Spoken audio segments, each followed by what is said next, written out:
Burku, whose birthday it is. So first, a very happy birthday to Councillor Dina Burku from all of us. Then I have Councillor Stephen Erdely, Councillor Sidney Benizri, Councillor Mike Cohen, Councillor Mitch Kajafsky, Councillor David Torgman, Councillor Oren Sabag, and I have our city manager, Jonathan Schechter, among the other names you see on the screen. Before we start this evening, we're going to take a moment of silence to remember all those who we have lost, and also to give hope and prayer for those who are suffering with COVID, that they should all have a speedy recovery.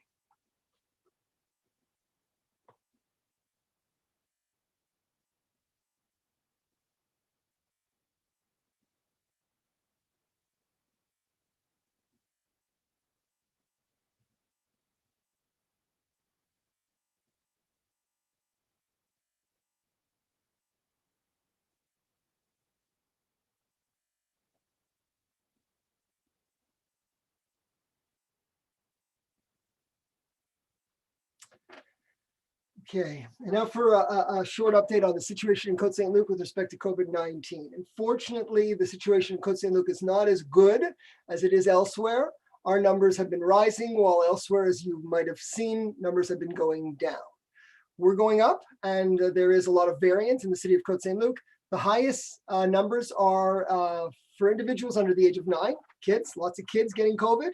And then the next group are the 30-year-olds, which makes a lot of sense, because I had my first child when I was 30, my second one I was 34, and my third one I was 38. So a lot of families are getting COVID. Kids are getting it under 9, and the parents are getting it from the kids. And it is apparent in our community. We have the highest rate per capita based on the last few weeks. We're still third overall, but over the last few weeks, we're the highest, meaning we don't want to be number 1 again. So we need to all do our best to take all precautions.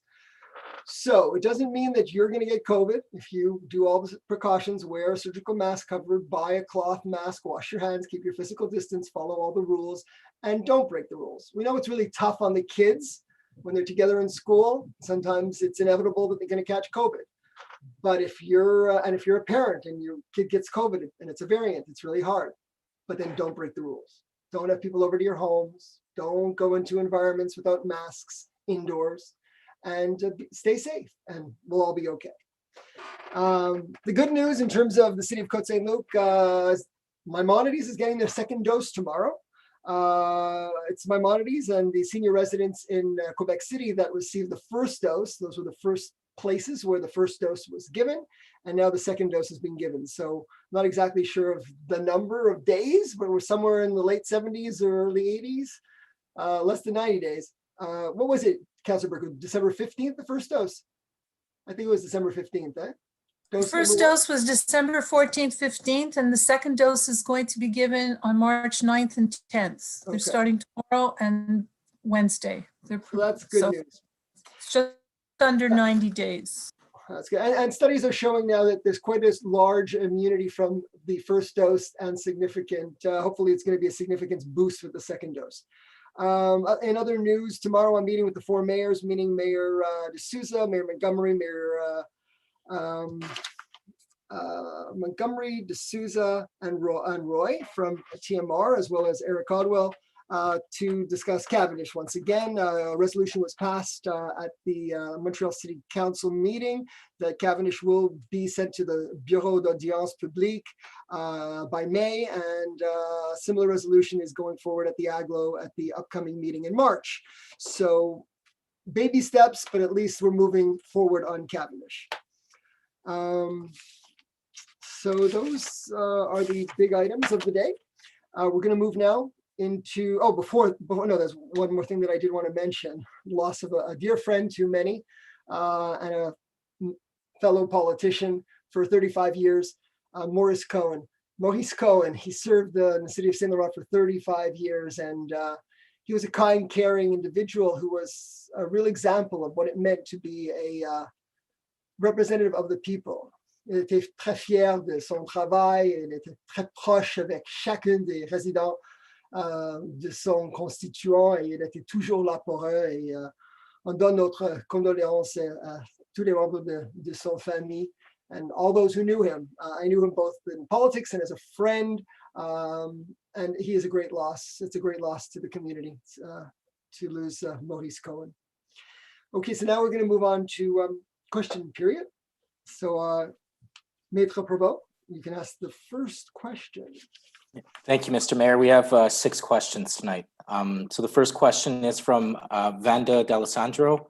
I'm writing to make a parking spot request. The parking spot between my home and that of my neighbors at 6840 Haywood is too small to adequately fit a mid-sized vehicle.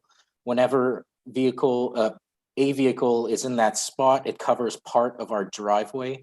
Since we have 2 cars, my husband's is a larger truck, it is difficult to get out of the driveway when we are both parked. I wonder if it would make better sense to remove that spot altogether.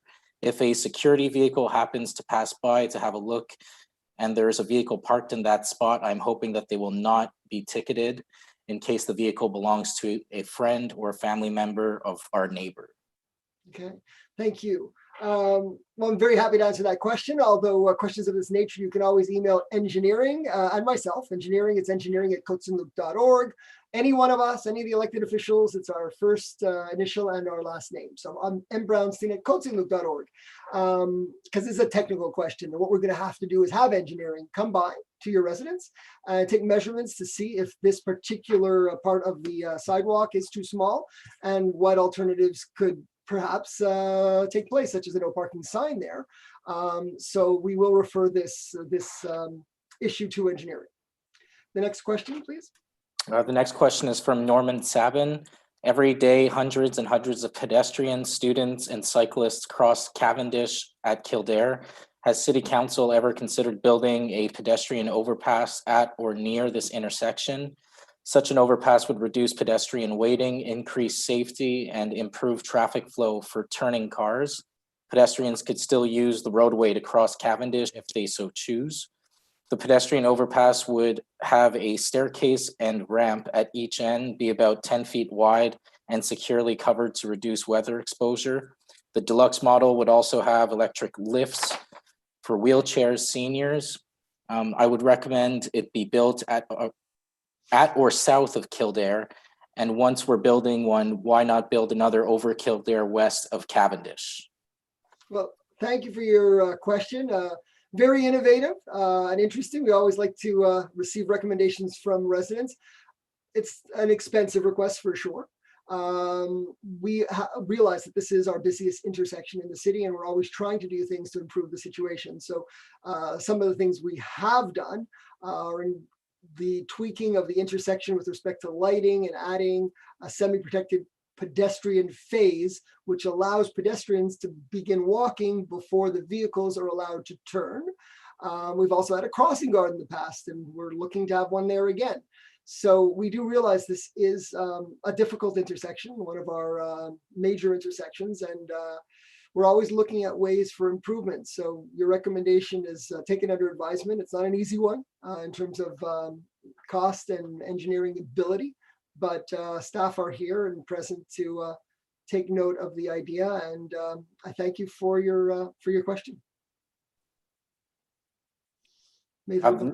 Yeah, the next question is from Cindy Poteshin. Why is the infection rate of COVID-19 consistently high in Côte Saint-Luc? It has been over a year since we have known about the virus.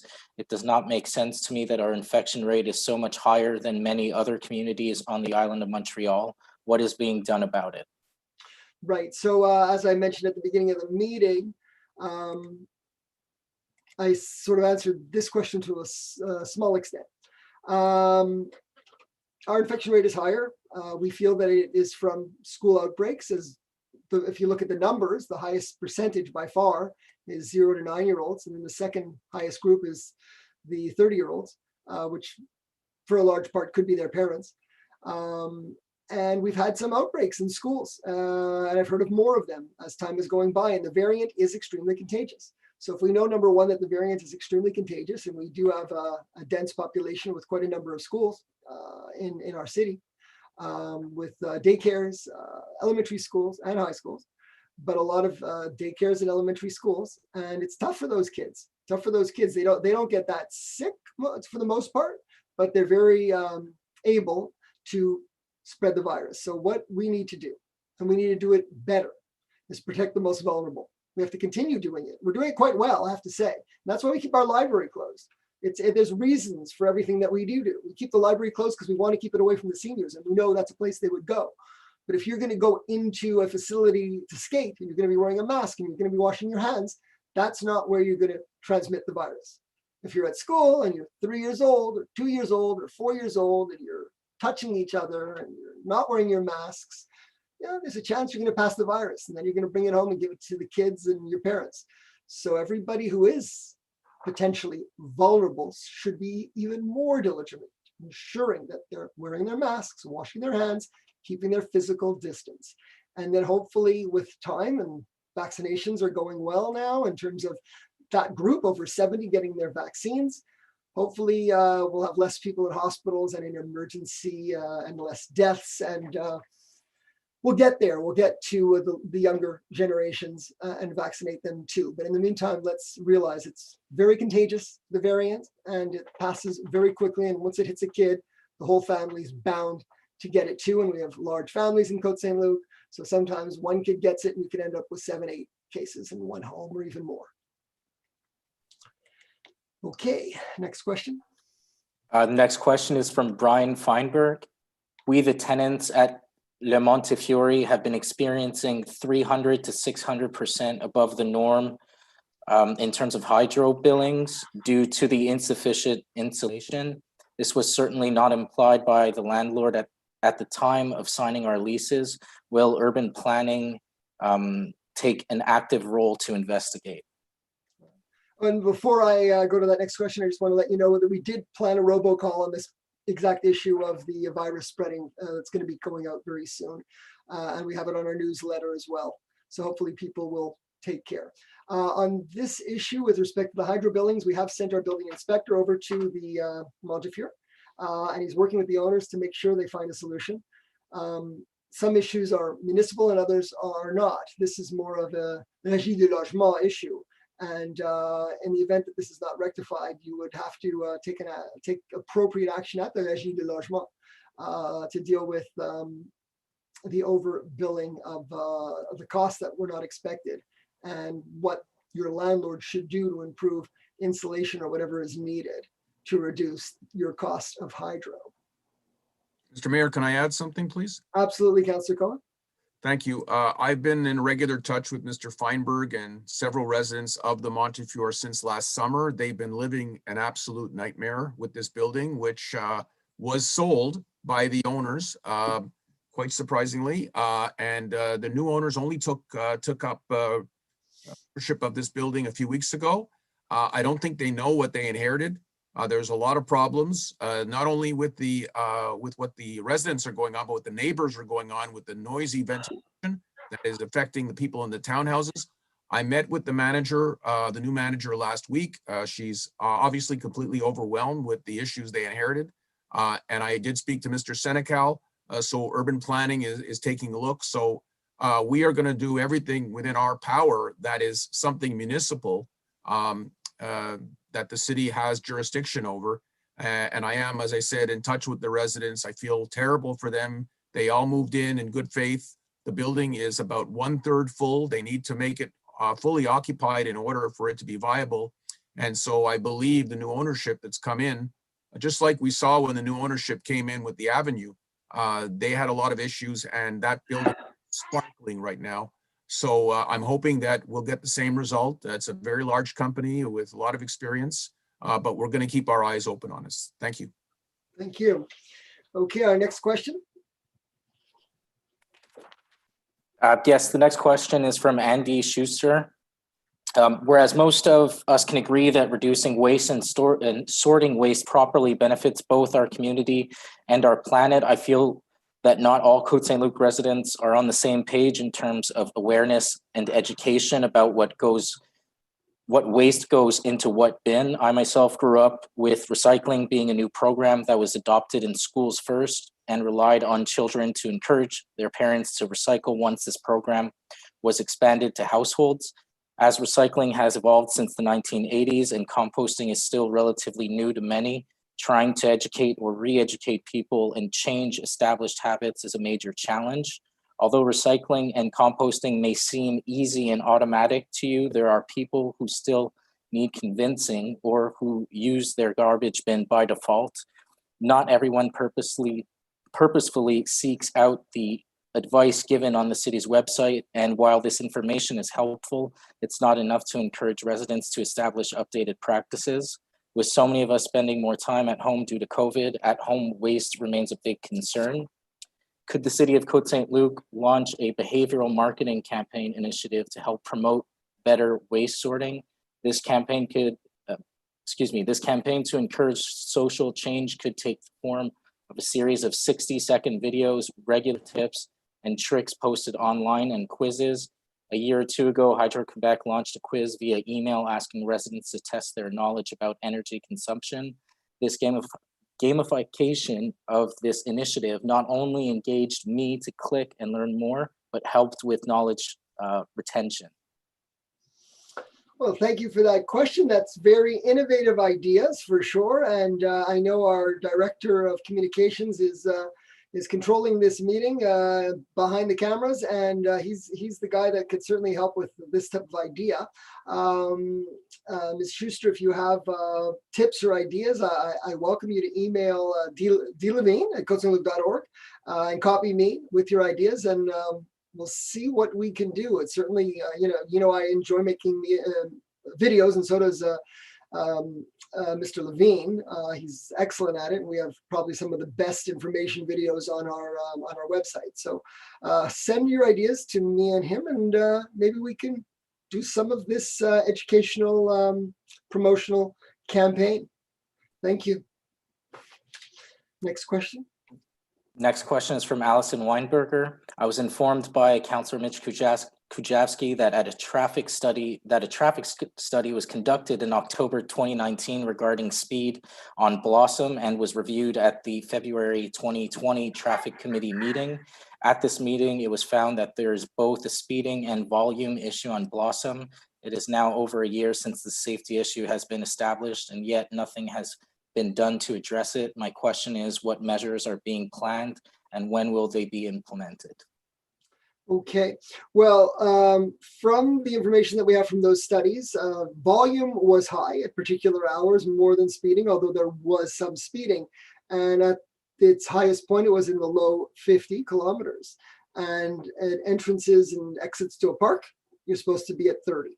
So we do want to particularly make those entrances at Alan J. Levine Playground on to Mackle, and also the entrance on to Blossom and to Wentworth safer. And we're looking at ways, particularly as we redevelop Kerwin Park, how to make the entrances safer and ensure that there's not speeding when families and children could be exiting and entering the park. So we didn't see speeding everywhere, but when it was too close to the entrances and exits, there is a concern. So the traffic committee and engineering is looking at what they can do with respect to those areas, using methods to reduce speeding. Okay, if there's any further questions? That concludes the... Yes, go ahead. Sorry to interrupt. The SPVM have also said that they're going to show a greater presence in that area, since they are aware of the speeding issue on Blossom. So we'll of course follow up with it, and I'll continue to follow up on this issue with the traffic committee. But the SPVM have said that they're going to try to show a greater presence in that area to control the speeding. Okay. Thank you, Councilor Kujawski. Thank you, Mr. Mayor. All right. So that being said, if there's no further questions, we'll go on for approval of the minutes. Councillor Burku. So approved, Mr. Mayor. I submit that the minutes should be approved as drafted for the meeting of, not in the right place, I don't usually do. February the 8th, 2021. Item. Okay, so just give me a minute.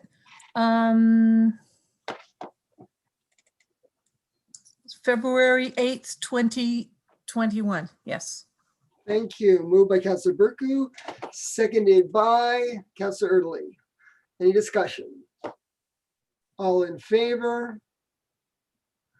Anyone opposed? Carried unanimously. We go to business arising from the council minutes. So then we go to the monthly departmental reports. Councillor Cohen. Thank you, Mr. Mayor.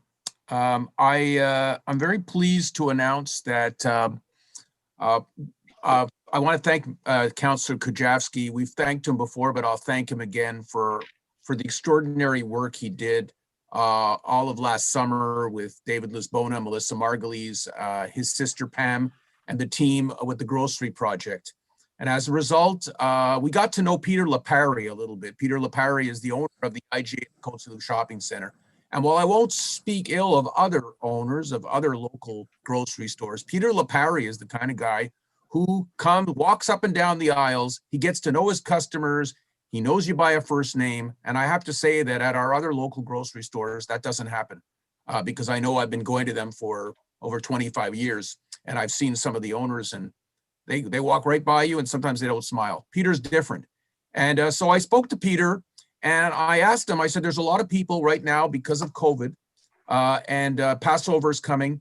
And last year, COVID hit us by surprise. People had went to grocery stores, they did their shopping, but now some have just been vaccinated. They've got to stay inside for a couple of weeks till it kicks in. And even when it kicks in, they're not safe. We have the variant. So there's a lot of who are seniors who don't want to go to the grocery store. There's a lot of people who are not seniors, but just are worried about their health. They're not going to grocery stores. So they're relying on delivery. You can go online to IGA and you can order your groceries, but you have to be able to go on a computer. There's no such case for Passover food. And you know, that's a very complicated order to get your matzah, to get all your different items. So I called Peter the other day and I spoke to him, and Peter's agreed to create a Passover menu that I'm going to post on my blog, mikecohen.ca. I'll post it on my Mike Cohen City Council Facebook page and probably Côte Saint-Luc families and hopefully Côte Saint-Luc ideas so that the children of the parents who need to get these groceries, what they're going to all do is they're going to be a special email address. The children can do it for the parents can do them themselves as they're on the email. And you just type in your order and you give Peter 3 days. Someone will call you back. They'll verify the order and they'll either allow it for a curbside pickup or they will deliver it right to your door. And you'll just give your credit card. It's a fantastic offer he's making for people. I think I am going to take advantage of it personally. And so I just wanted to let everybody know about that. And I will be posting this tomorrow, Tuesday, on the various pages. And hopefully Daryl can help us promote it as well, because I think it's a wonderful service for our citizens. Thank you, Mr. Mayor. That's my report for tonight. That's your report, but you're also moving the departmental reports. And yes, I'm moving, and I'm moving the departmental reports. Sorry, I got a little bit carried away. But yes, so I'm moving the reports, and I just gave mine. All right, thank you. That's a very, very good news. Seconded by Councillor Sabag. Any more discussion on departmental reports or any reports related to council? Councillor Berkouth and Councillor Sabag. Okay, Councillor Berkouth, Councillor Sabag, Councillor Kujawski, Councillor Torchman. Go ahead, Councillor Berkouth. I don't have any comments on the Okay, department. good. Councillor Sabag. Thank you, Mr. Mayor. I wanted to give a brief overview from the report we got from Philippe Chateauvert this month. And I wanted to concentrate a little bit more on our EMS.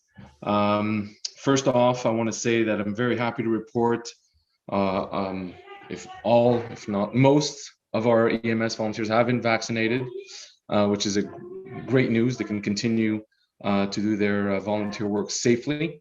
And we also had an event on February 25th, which I think deserves to be mentioned because it does show the incredible usefulness of our EMS program. A 5-month-old baby developing an allergic reaction, going into anaphylactic shock.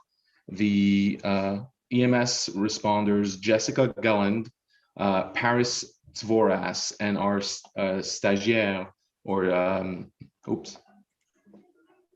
Oh, sorry, I just saw a message. I thought my internet was down. And we also had an intern, David Barnfield, who proceeded to respond and were very capable and able to recognize the issues with the baby and gave appropriate epinephrine protocol. So that, that's an amazing story. And again, it shows how incredibly gifted some of our EMS folks are and how lucky we are to have them in our city.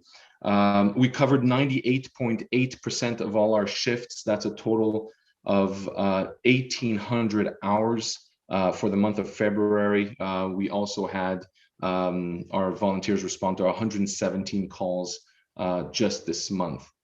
I also want to mention, because we talk about our volunteers, we talk about the longevity of these volunteers on our roster. In January, Sheldon Goldberg, 33 years, Scott Hunt, 24 years, Michael Glazer, 23, David Stewart celebrated in January, 21 years, Clifford Jordan, 18 years, Carmel Grace, 17 years, and some newbies as well with Jordan Guerra, Ivan Miller, Anas Khoury, Melissa Hamel, with 1 year. In February, and I'll go real quick on this, Mr. Mayor, Steve Merlin, 6 years, Adiziz Nadis, 4 years, Jordan Luden, 4 years, Shama Shakri, 4 years, Jessica Gallant, 1 year, Johnny Ringer, 1 year, and Giordano Miglieri, 1 year. So I thank you for allowing me to mention these names, because they are important to me, they're important to the residents, and the number of hours, the number of calls and effort that goes into with the city, our city EMS crew does, is absolutely commendable. So thank you for allowing me to share these numbers with you this month. Well, thank you. And thank you all for their great work. We had a volunteer recognition evening this past month, and we did it virtually, and we recognized a lot of those people. And those that didn't win awards, we want you to know, each one of you volunteers, whether you're from EMS or from any other club or anywhere else, what you've done during COVID. I don't know how we were going to be able to tell future generations how we all survived and what we've done for each other and managed to cope during COVID, but you're all heroes. So thank you to all the volunteers, and for those names that you mentioned, they were each well-deserved to be mentioned. So thank you, Councillor Sabag. And we go on to Councillor Kajowski and then Councillor Torchman. Thank you, Mr. Mayor. Then Councillor. I guess I'll reiterate my thanks for volunteer night to all the staff time and efforts that went into it, including current, former members of Dramatic Society. The show was amazing. My kids were entertained. Everyone was entertained. It was a great time had by all. Quickly, Parks and Recreation, we were very fortunate to reopen the arena and the ACC pool a week and a half ago now. So things are slow, which is good. There's no big scheduling issues that we had back before the lockdown. I guess people are staying sheltered in place a little more than in the past, which is a good thing. But just know, if you do need to get out and lap swim or take your kids for a quick swim for 45 minutes, then the ACC pool is open, the arena is open. What else did I want to say? Just very quickly, I just posted in the last hour or so an event. I'm having my 3rd district meeting, town hall meeting, whatever you want to call it. So March 21st. So watch for that Facebook event. We'll be posting it on the city website. This is for District 5 residents, primarily to address any areas of concern and open discussion or continue discussion with my constituents. So I invite everyone to come and attend on Zoom on March 21st at 8 p.m. So watch for news about that. I guess that's it for me. Thank you, Mr. Mayor. Thank you, Councillor Kajowski. Councillor Torchman. Thank you, Mr. Mayor. Just want to clarify that the program that Councillor Cohen was referring to was a great program, but obviously at no small cost to the city. But I also want to reiterate the fact that many other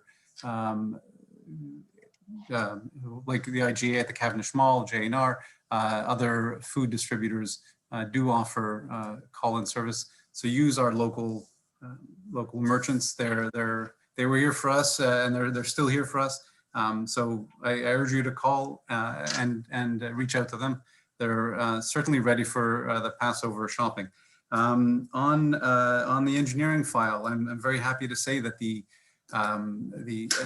building envelope for City Hall is 99% complete. So not only does it look good, but we have a significant increase on energy efficiency, our new windows, insulation, vapor barriers. So the building looks great, but we're also going to be saving significant amount of money on heating over the winter months going forward. So that's a very, very positive move. At the library, there's a lot going on as usual. A lot is virtual. There's still the book pickup. So I urge you to use that. There's quarantine Thursdays, which are available for teens at 5:30. There's a creative writing club during during the spring edition at the end of March. And there's many online programs, book reads and movie reviews available online, or you can call in for some of these services on Thursdays. So I urge you to look it up on the Côte Saint-Luc website or the csllibrary.org. Thank you. Thank you, Councillor Torchman. And in terms of food and meals, which is just to go on further on that, on our website now, we do have a list of all the places where you can order food and accept food by phone or by internet. And there are partner organizations such as MATA that provide food for those in need, including Passover meals.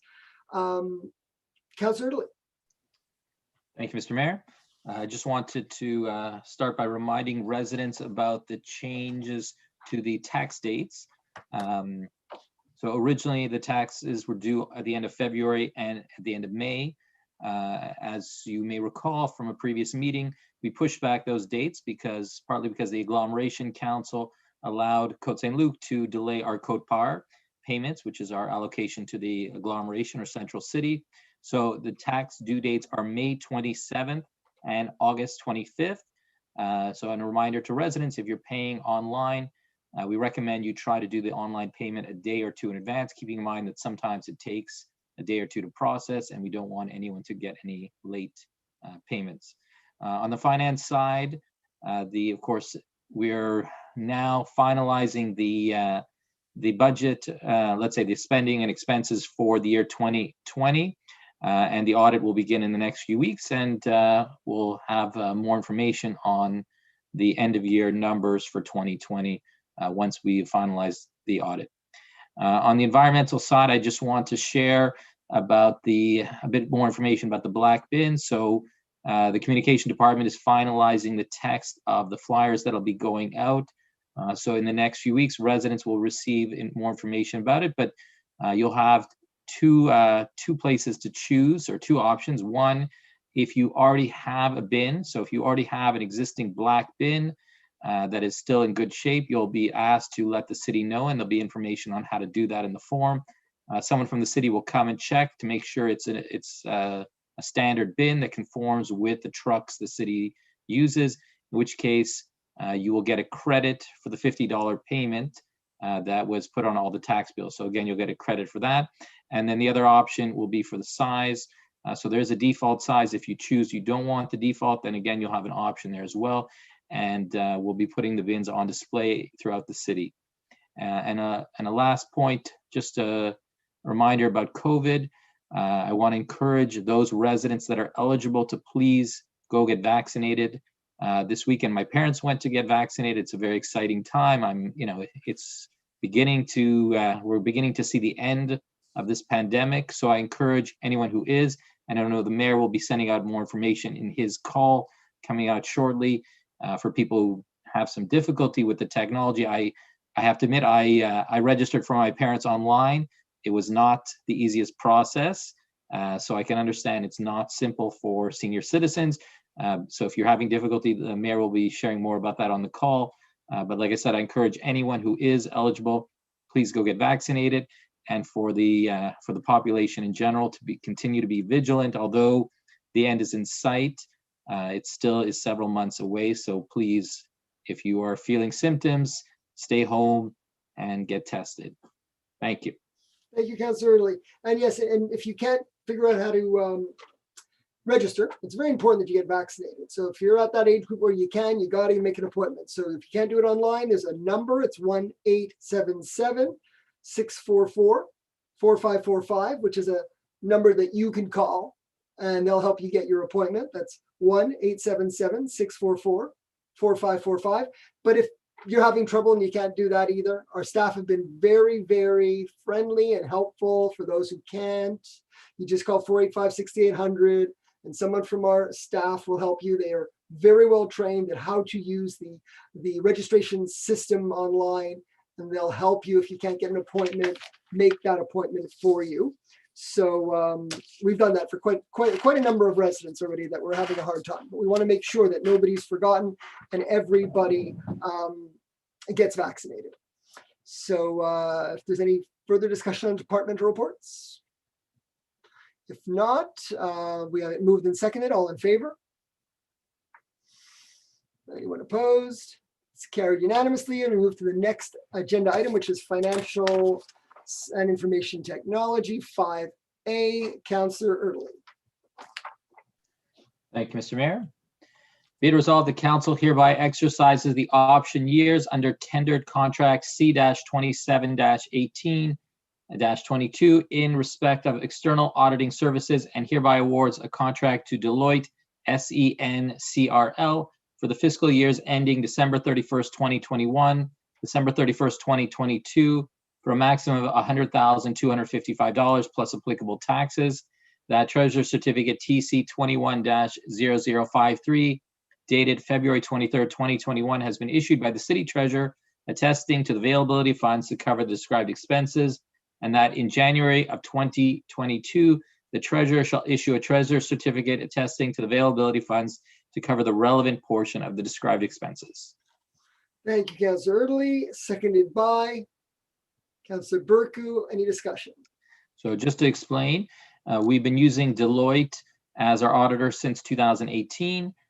We actually met at the last audit committee meeting to review, and the committee was unanimous in agreeing that they're very happy with the services of Deloitte in terms of the audit, and therefore we had 2 years left on this contract as or 2 option years, I should say, left on this contract. And the recommendation from the audit, which was agreed to by the council, or hopefully will be agreed to by council in the upcoming vote, is that we continue with Deloitte for the 2 option years. Thank you. So it's been moved and seconded. All in favor? Anyone opposed? It's carried unanimously. We move to item 5B. Councillor Erdely. Thank you, Mr. Mayor.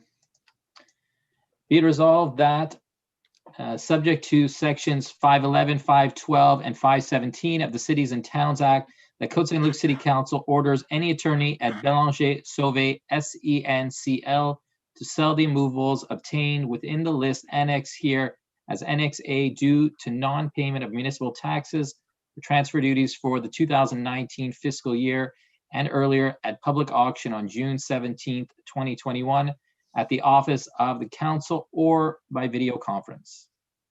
Moved by Councillor Erdely, seconded by Councillor Burku. Any discussion?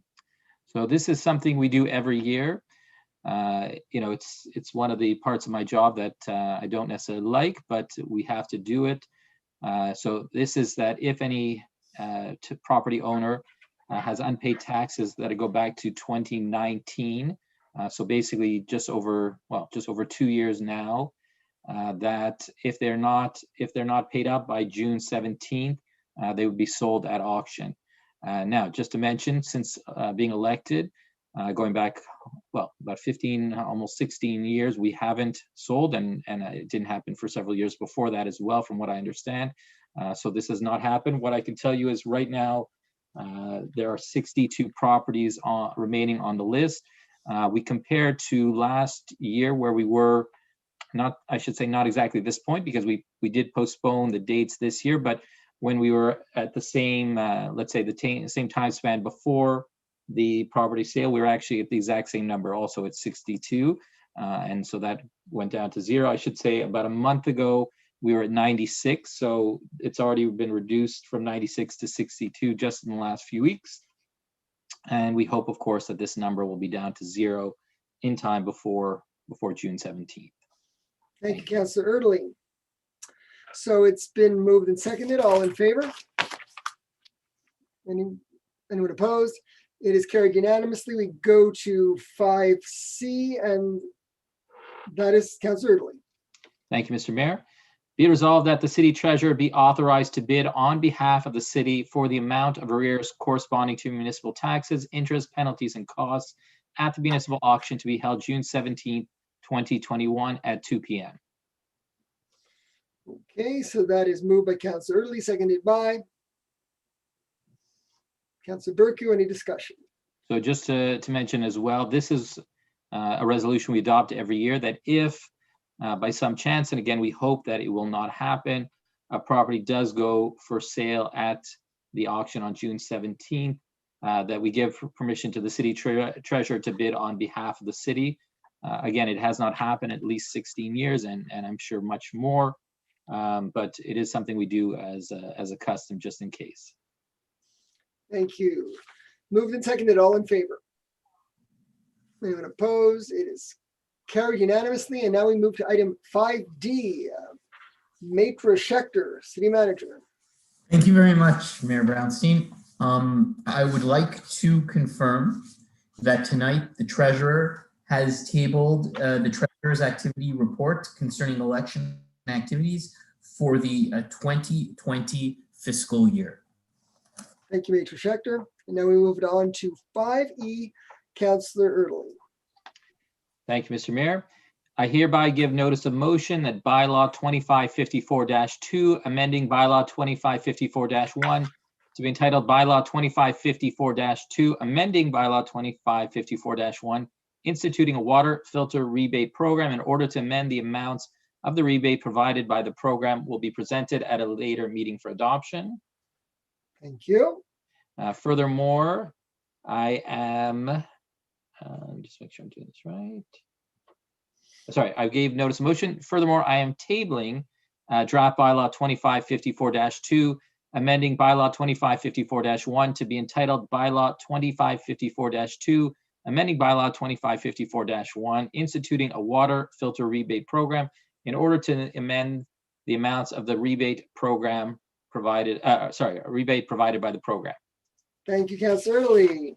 And now we move on to item 5. Sorry. Go ahead, explain what Mr. that Mayor, is. just if I may explain just briefly. So the this is to clarify the bylaw. So we had two, as residents may know, we have two different levels of rebate you're eligible for. One is a $50 rebate and the other is a $200 rebate. So the $50 rebate is for the NS53 filter, which is one that is either in a pitcher or something that mounts on the faucet, for example, or could be for your refrigerator. The $200 rebate is for an under the sink larger system, so such as a reverse osmosis system. So originally it just specified NSF58, I should say, but there was some residents who had purchased an under the sink system that was NSF53, which is a slightly different standard. I have to admit, my area of expertise is more on the organic chemistry side, not necessarily the inorganic. So this is not my area of expertise per se, but this is to open up the rebate to allow more residents to have eligibility. And that's the purpose of this, so that more residents can get the $200 rebate. And again, I encourage all residents in general to either purchase, I should say residents who live in some of the homes that were built during these years where lead pipes may have been used. We encourage those residents to get filters and of course apply for the rebate from the city. Thank you. Thank you. So that's a tabling and a moving, so that's so well explained. And now we move on to item 5F, Councillor Italy. Thank you, Mr. Mayor. Be it resolved that Côte Saint-Luc City Council approves the attached list of disbursements for the period of February 1st, 2021 to February 28th, 2021 for a total amount of $3,128,571.10 in Canadian funds, and that Treasurer Certificate number 21-0056 dated March 1st, 2021 has been issued by the City Treasurer attesting to the availability of funds to cover the described expenses.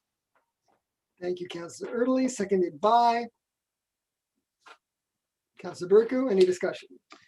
So just to mention, this is I would say this is an average, maybe slightly below average month in terms of expenses. Could be because February is also the shortest month as well.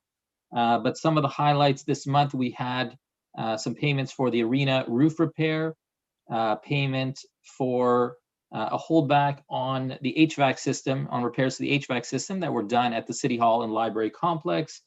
We also had some payments for snow removal and a payment for annual software renewal for PG Solutions, which is the main software the city uses for most of our systems. Thank you, Mr. Mayor. Thank you. So it's been moved and seconded. All in favor? Carried unanimously. And now we move on to item 6. 6A, Councillor Torgman. Thank you, Mr. Mayor. Sorry, I was just famous unmute. That the City of Côte Saint-Luc Council ratifies the hiring of Serge Rioux as temporary draftsman auxiliary white collar position effective from February 1, 2021 to April 30, 2021. That Treasurer Certificate number 21-0051 dated February 16, 2021 has been issued by the City Treasurer attesting to the availability of funds to cover the above described expenses. Thank you, Councillor Torgman, seconded by. Who'd like to second that? Councillor Cohen, any discussion? So we're just, Serge was a longtime employee. He retired. We hired somebody new to replace him. So this is just a period of time where Serge will be training the new staff, and well, I welcome him back. Excellent. Moved and seconded. All in favor? Carried unanimously. Move to 6B. Councillor Kajowski, Councillor Ben-Isri. Thank you, Mr. Mayor. Be resolved that the Côte Saint-Luc City Council ratifies the appointment of Karim Shin as the coordinator of outdoor sport facilities into a fixed-term management contract effective from February 3rd, 2021 to February 3rd, 2022. That Treasurer's Certificate number 21-0050 dated February 16, 2021 has been issued by the City Treasurer attesting to the availability of funds to cover the described expenses. Moved by Councillor Ben-Isri, seconded by Councillor Kajowski. Any discussion? Yeah, true. So that's been moved and seconded. All in favor?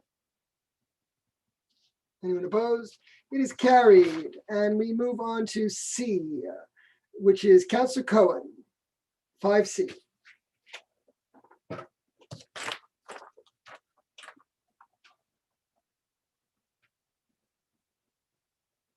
Got to unmute myself, sorry. Pulling up the file here. Yes, sir. Yes, Mr. Mayor, I so move that the Côte Saint-Luc City Council ratifies the appointment of permanent management employee Jonathan Schechter to City Manager and Director of Legal Services and City Clerk effective February 8th, 2021. Moved by Councillor Cohen, seconded by Councillor Kajowski. Any discussion? Councillor Cohen. Yes, I want to congratulate Jonathan Schechter, who has been our jack of all trades for ever since I could remember. He started with the borough and continued on from the moment we became a city.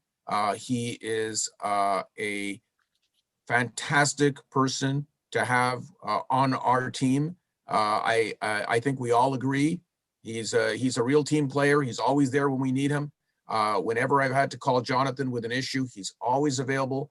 And he's got that expertise on all the dossiers that we deal with. So I want to congratulate him on this well-earned promotion. Thank you.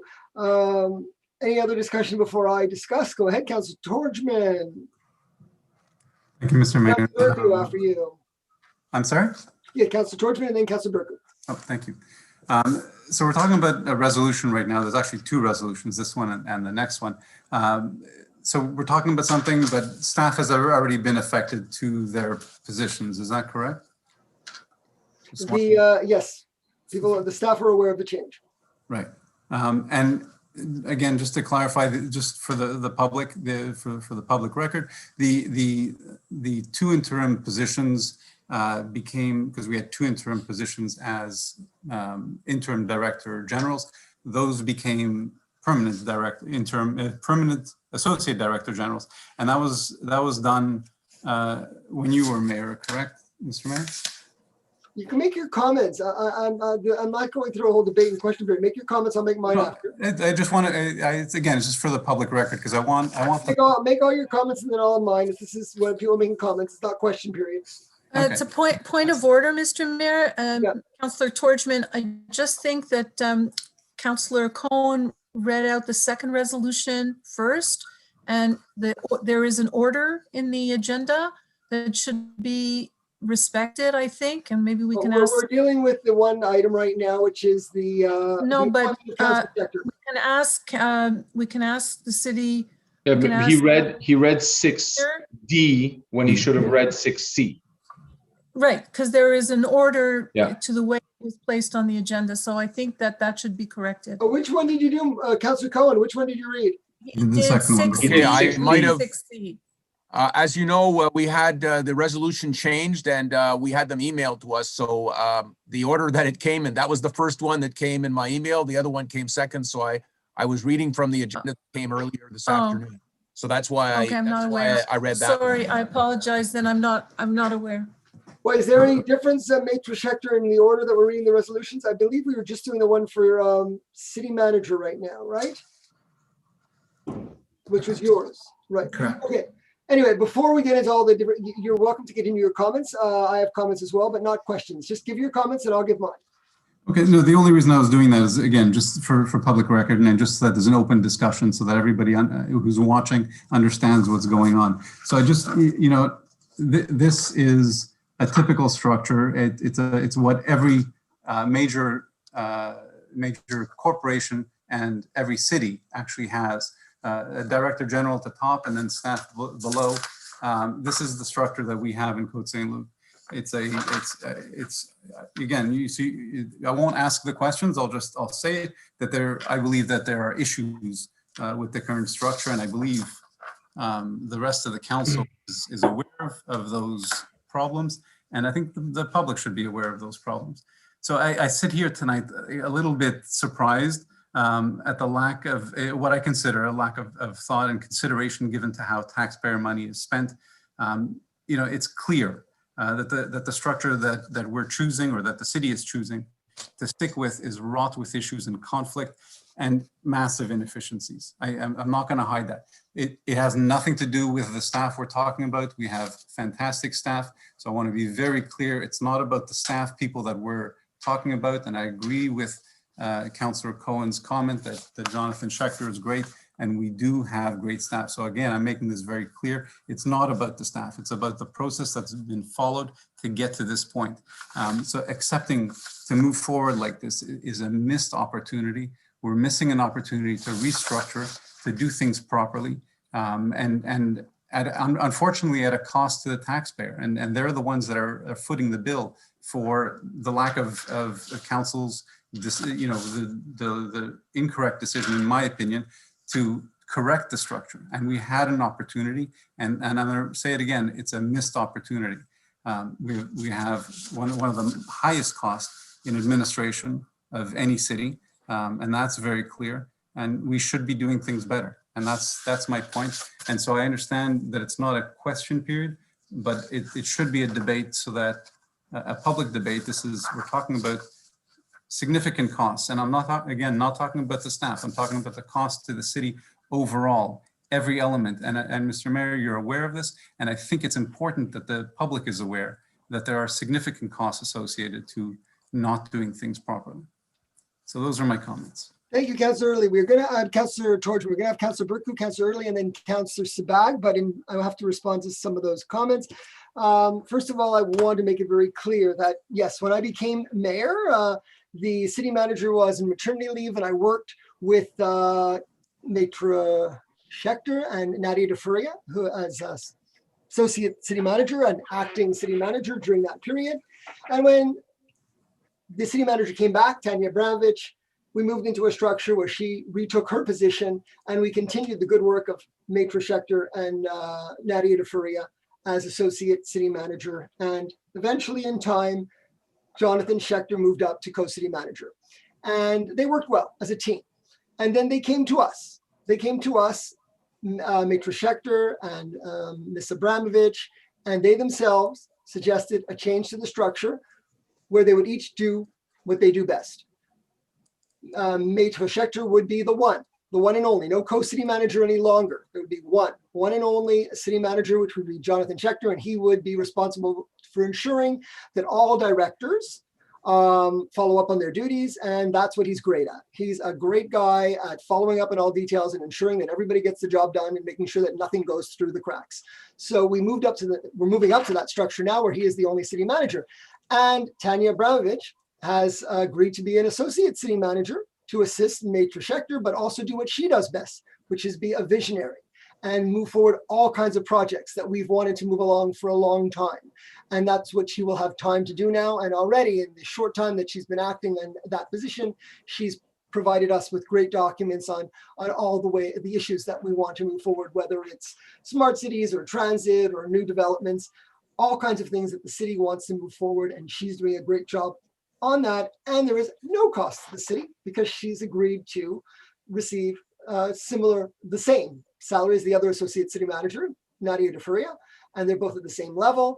And there is, in fact, a savings to the city, a small savings to the city financially.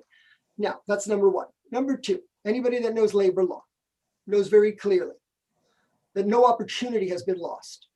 There has been a volunteering of an individual to move to a new position. And we're accepting that volunteer request. We're not imposing it. Imposing the type of change that you're suggesting, which would not be good for the city, would be called wrongful dismissal. It would be disguised dismissal. You cannot change people's position at will.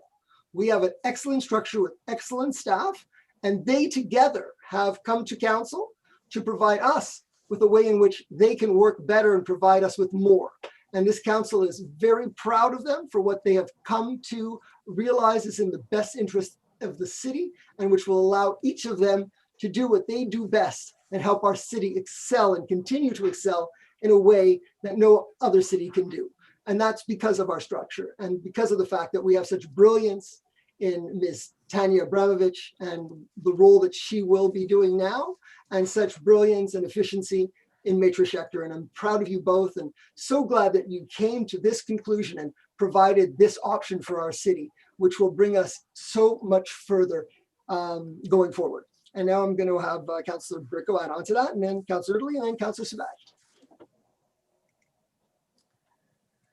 Thank you, Mr. Mayor. So to start with, I heard these three phrases, which I really take issue with when I hear someone saying to me that we've set up a structure which is wrath with inefficiencies, where there are serious issues and it creates conflict.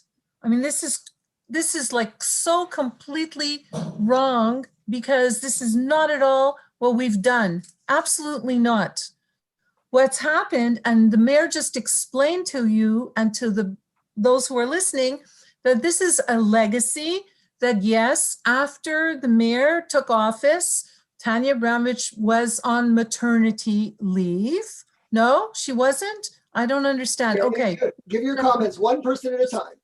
All right. So when she came back from maternity leave, we did have we had a city manager and 2 associates city managers. And that's exactly what we still have. We have a manager and 2 associate city managers. So as far as I'm concerned, and I think maybe we should take some time, maybe not tonight, but certainly in the very near future, to explain and to elaborate exactly what is going to happen and has been happening over the past year when Ms. Abramovich has taken over some very important dossiers that have really pushed the city forward. When I talk about the smart city proposal, which we won the first 250, we were on the short list to get the 10 million, and we did advance tremendously with all our relations with the CIUS, with CLSCs, with everything else, and has been leading the charge on the COVID front for the past year, precisely because we have all these new ways of doing things. So I salute, Tanya Abramovich for that. On the Cavendish extension and on the transport file, she has been working diligently and we are moving the dial forward. There is no question about it. We just don't have time every night, every council meeting to get into the details. But again, tomorrow, we're going to have a meeting with the 4 mayors and we're going to be meeting with the City of Montreal to move the project forward to May 2021. We have never been closer to getting the Cavendish extension at the BAP. As long as I've been on council, we've been pushing and pushing. Finally, we're getting it. And Tanya Abramovich is absolutely crucial and critical to that exercise. And you can ask all the mayors, De Souza, Philippe Roy, Sue Montgomery, who has been working tirelessly to move that transport dossier. And she's been doing it. So the issue became, can she do all these visionary jobs and now local commerce? We're going to have solutions. It's very nice that Mike Cohn talks about Passover baskets, but we're talking about local commerce solutions. And we're going to be able to invite the public to onboard to a local commerce solution that is going to be unique, customized for Côte Saint-Luc. And who is working on it? Tanya Abramovich. So you cannot expect a person who is devoting day and night, and I mean it, to working on special projects with vision and pushing the city. You'll be after Councillor Sabat. Go ahead. Okay, you cannot expect her to also have the responsibility of managing all the day-to-days of the city. So it worked out perfectly. She decided on her own, it was her proposal to say, look, I like to do this. I want to move these dossiers forward. And there's a whole list and she has a strategic plan and we are going to make it public. Absolutely, we have to make it public. Her title is Urban Strategy. And we have development projects in this city on the Côte Saint-Luc, the Côte Saint-Luc Shopping Center, at the Décarie Square, at the Cavendish Mall. How are we going to move all these projects forward unless we have someone really who has the vision of connecting everything together? So she has that responsibility. She has agreed. She proposed it with her colleagues very collegially. They came to us and they said, this is our new organigram. And we said, you know what? That's a great proposal. Jonathan Schechter, totally fantastic, in my opinion, has been our city clerk, has been leading the charge on legal matters. We have saved hundreds of thousands of dollars over the years, not like in the early days when I was on council, when we were spending $350,000 a year on legal fees. Yes, $350,000 a year. We don't spend that now. What we have now is we have an in-house legal counsel, and Jason Prévost is going to assist him to continue in that wonderful tradition where we are saving and working in the house. Now, how long will I talk? You think it's too long to talk about such an important issue? That's the question that you're asking me? I didn't say anything. I didn't ask any questions. Everybody has their turn. Honestly, everyone likes to talk, but they can talk once because we're going to be here forever. Okay, you can talk once. Okay, so when you're done, you're done. So what I brought up procedurally is that the first decision we had to make, logically, in my opinion, was to accept Ms. Abramovich's new position because she herself proposed it to go to urban strategy. That was the first step. Then Jonathan Schechter becomes a city manager and it's well-deserved and we have complete and total confidence in him. So we have one city manager and 2 associate city managers, and that's not too much for all the projects that we are engaged. Thank you, Councilor Burke. Thank you, Councillor Berko. Thank you. It should be very clear to council that the only option before council was to accept or refuse the proposal. It wasn't to change the structure. That's voluntary, a voluntary change by Ms. Abramovich to Associate City Manager, and Maitre Schechter has willingly accepted the role of City Manager. We did not have options to change that. We could refuse it and force Ms. Abramovich to see City Manager. I don't think that would have been in anybody's best interest. And that's why the vote had to take place in that order. So we're accepting their recommendation based on all the benefits that the city will receive. And that's what's before council. But next is Councillor Italy.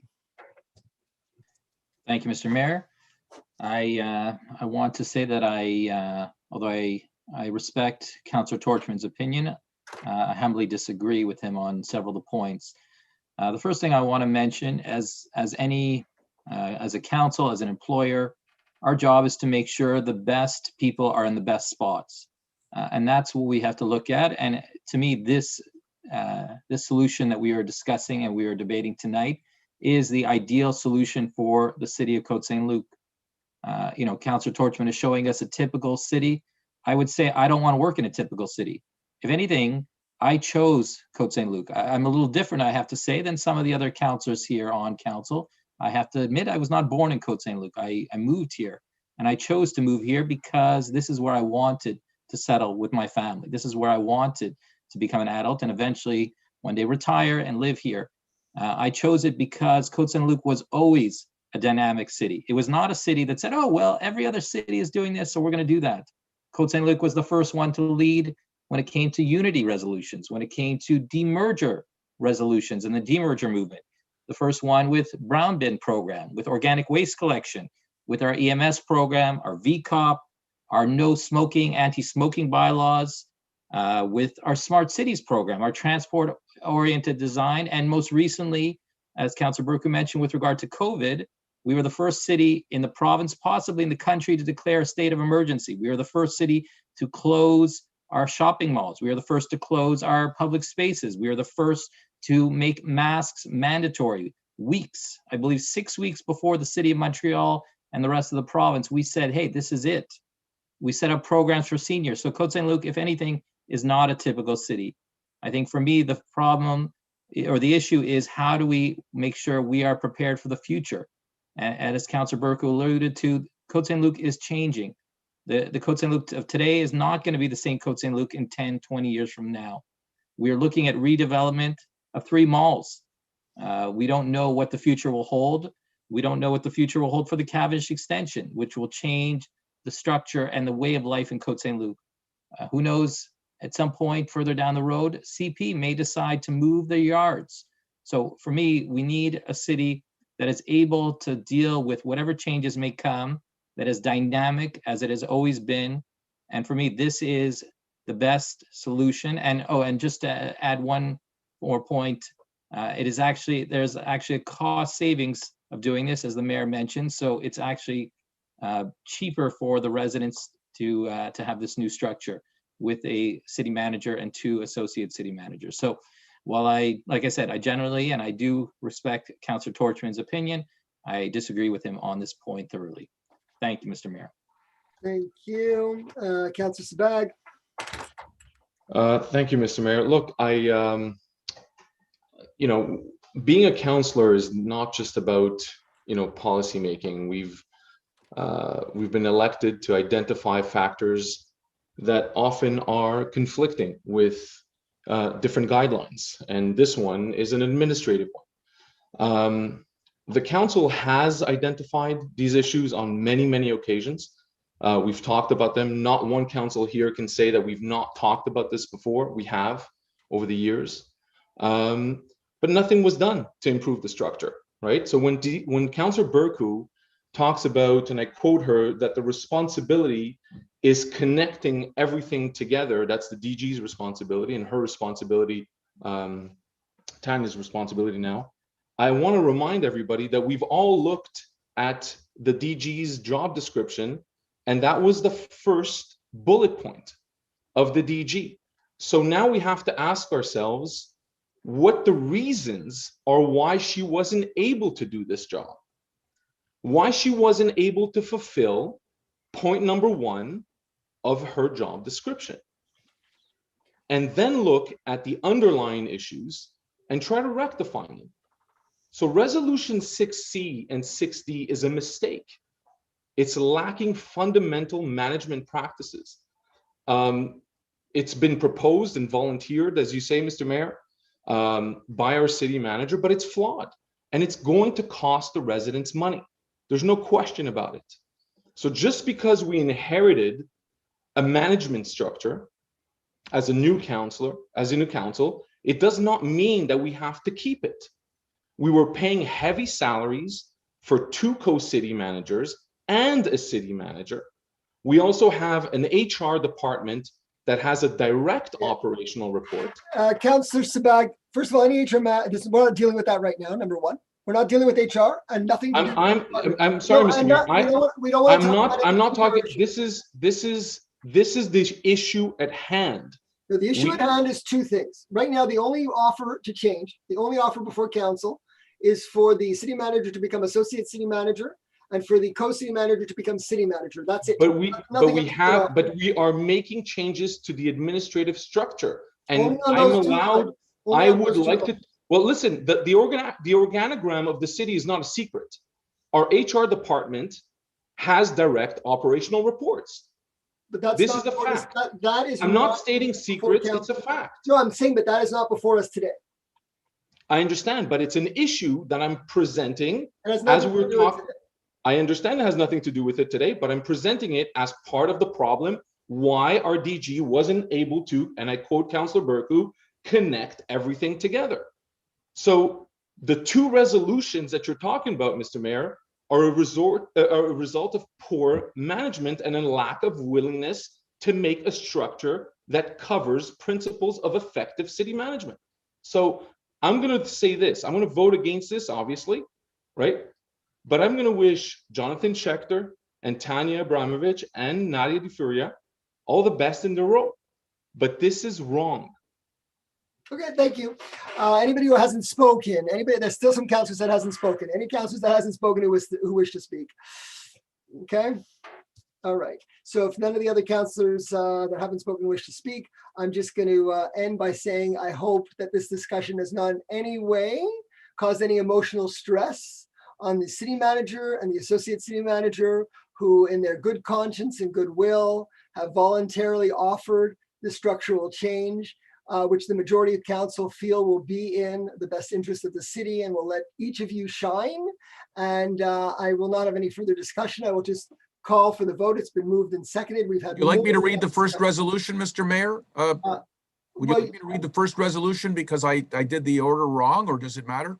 Well, it doesn't matter at this point, but everybody's who's wanted to express their opinion on it has, so there'll be no further discussion, only votes on these resolutions. You can present them in any way you wish. Okay, well, I already presented one, so I'm just going to present the other one so we have them both read out officially in the minutes that the Côte Saint-Luc City Council. Okay, but that was moved by Councillor Cohn and seconded by Councillor Burku. Yeah, that was the one for Jonathan Schechter, so we're voting on that one first. Sure, all in favor? All in favor, anyone opposed?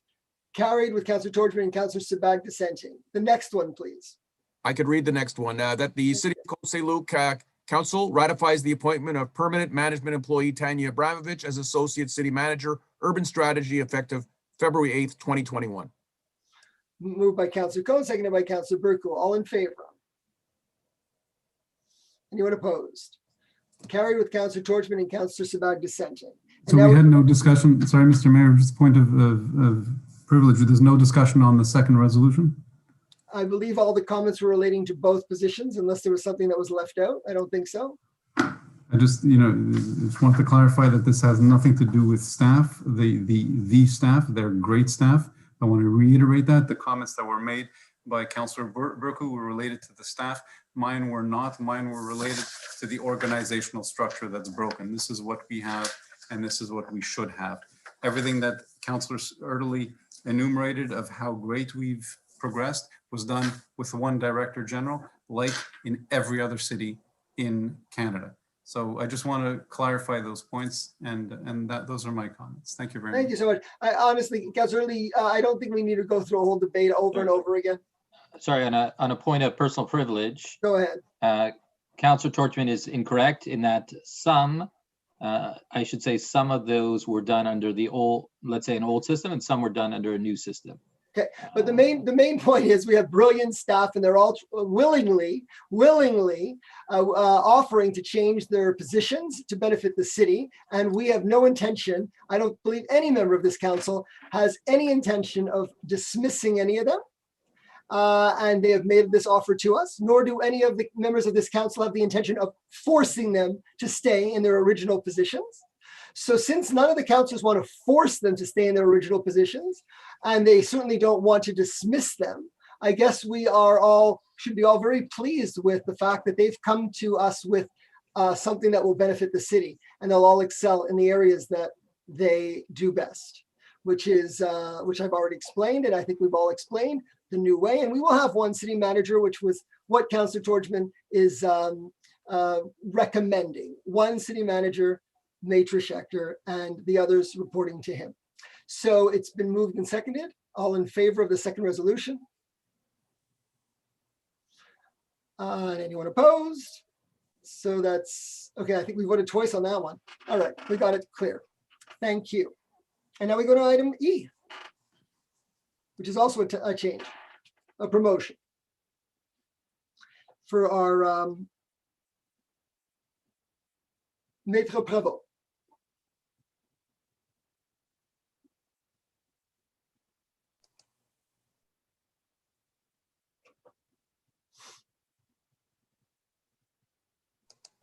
Who Who's is, reading 60? Mike Cohen. Councilor Cohen. I don't believe I was assigned that one. Yeah, we gave you all three, but it's okay. I think they emailed you them all. Mr. Mayor, I can move it if you want to have it. Yeah, Stephen, please do it. I wasn't assigned that one, so I don't have the resolution directly. Go I ahead, have it in front of Councilor. me, Mr. Mayor, if Thank that's okay.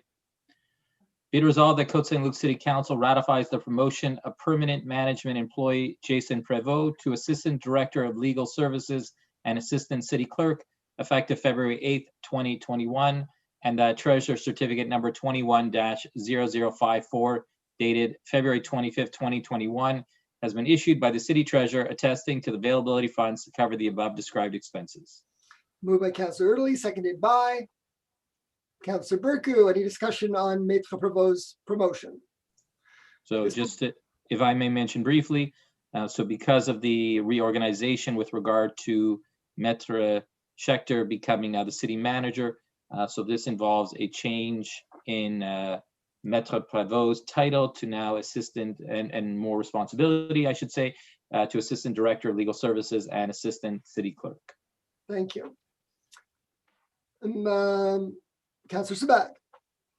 So I'm going to vote yes on this, even though the sequence of how he's getting promoted, I have a problem with, but I'm not making this any personal. I mean, he's a great city clerk. He deserves the job and the promotion. So I'm going to vote yes on this with a little bit of reticence because of the way it was brought up to him. He would have waited a long time to get this job if the present structure would have been the same. Thank you, Councilor Sabat. Councilor Torchman. I also want to comment that this is a result of the shuffle that's happening, and I'm not happy about the shuffle, but I am in favor of Jason's promotion, so I'll be voting in favor. I just want to make it clear that this additional position is a result of the other two that I voted against. Right. But still, with all the changes, I want to make it clear that there's still a small financial savings to the city. Okay, moved and seconded. All in favor? Anyone opposed? This is carried unanimously. And now we move into item 7, legal services. Councilor Benizri, 7A. Merci, Monsieur le maire. Est résolu que le conseiller David Torchman soit et par les présents nommé maire suppléant pour la ville de Côte Saint-Luc pour la période débutant le 1er avril 2021 jusqu'au 30 juin 2021 inclusivement et que le conseiller Torjman ait par les présents les pouvoirs d'exercer le rôle du maire lorsque le maire est absent ou dans l'impossibilité d'exercer ses tâches d'office. Okay, moved by Councillor Benizri, seconded by Councillor, who wants to second it? Councillor Sabag. And just always to remind everybody, I'm not going anywhere. This is a temporary appointment. If I ever can't make a meeting or I leave the room, we always have to have a acting city mayor, acting mayor, to take over if I'm out of the room. But I am not going further than my house these days, so I should usually be in the room. Moved and seconded, all in favor? Anyone opposed? Carried unanimously. We move to 7B, Councillor Early. Thank you, Mr. Mayor. Be it resolved that Maître Nicolas X. Cloutier of the McCarthy Tetro SENCRL firm be mandated to this end, that this mandate is necessary in the context of the originating application with the Superior Court, for which every related municipality was impleaded as a third party, that an expenditure not exceeding $5,000 be reserved for each of the related municipalities for all necessary expenses to this end, and that the city of Dorval be designated to receive the payments for the McCarthy Tetro SENCRL SRL legal fees for all municipalities involved in this action. Moved by Councillor Early, seconded by. This one would be Councillor Burku. Any discussion? Go ahead. Councillor So Early. I'll explain briefly. So what has happened recently is the city of Beaconsfield is suing the agglomeration with regard to the amount that they're paying for the Côte Part, and more specifically with regard to the formula that decides how much they pay in their Côte Part and their allocation to the agglomeration. In so doing, they have also named the other demerged cities, which includes Côte Saint-Luc in the lawsuit. Now, I won't get into their case because it's a legal matter. But other than to say, because we are named, we must seek representation, and the demerged cities, with the exception of Beaconsfield, obviously, who is the one who's actually doing the lawsuit, the other demerged cities are getting together and have hired a law firm, and it will cost we estimate it'll cost the city, although we hope it doesn't go beyond, it'll cost the city of Côte Saint-Luc $5,000. And the goal, of course, is to make sure that our interests are best represented in this lawsuit, because whatever happens, we want to make sure that Côte Saint-Luc residents and the city of Côte Saint-Luc, of course, is represented, and any decision or any documents that go to the court, we want to make sure that they don't negatively affect us as a city. Thank you. Thank you, Councillor Early. So it's been moved and seconded. If there's no further discussion, I'll call for the vote. All in favor? Carried unanimously. And now we move to item 7C, Councillor Burku.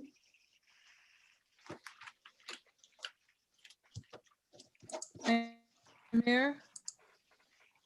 On 7C. Insurance premiums. The payment of insurance premiums. Okay. So just get to it.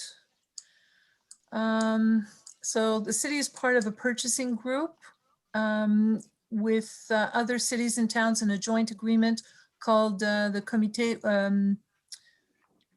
with the UMQ. It's a very long resolution. I'm just going to go straight to the conclusion. Be it resolved, the council hereby ratifies and approves the city's property and contracts and corresponding deductibles, which are annexed herewith as Annex A, C, entitled Regroupement des municipalités de l'île de Montréal, ville de Côte Saint-Luc, bordereau de reconduction, période du 1er janvier 2020 à 2021, to form an integral part of the minutes with their corresponding premiums payable to BFL Canada Risk and Insurance Inc. from January 1st, 2020 to December 31st, 2020 as follows. And then there's a table which describes the property insurance, the machine insurance, the delict insurance, the civil liability, umbrella, municipal liability, automotive insurance, broker fees, justice fees, for a total, not including taxes, of $328,859 plus applicable taxes. And that additionally, the following costs be and are also hereby approved: consulting fees for Fidema Group Conseil, and accident insurance for volunteers for a total of $6,231.98 plus not include, well, some not including taxes and plus applicable taxes.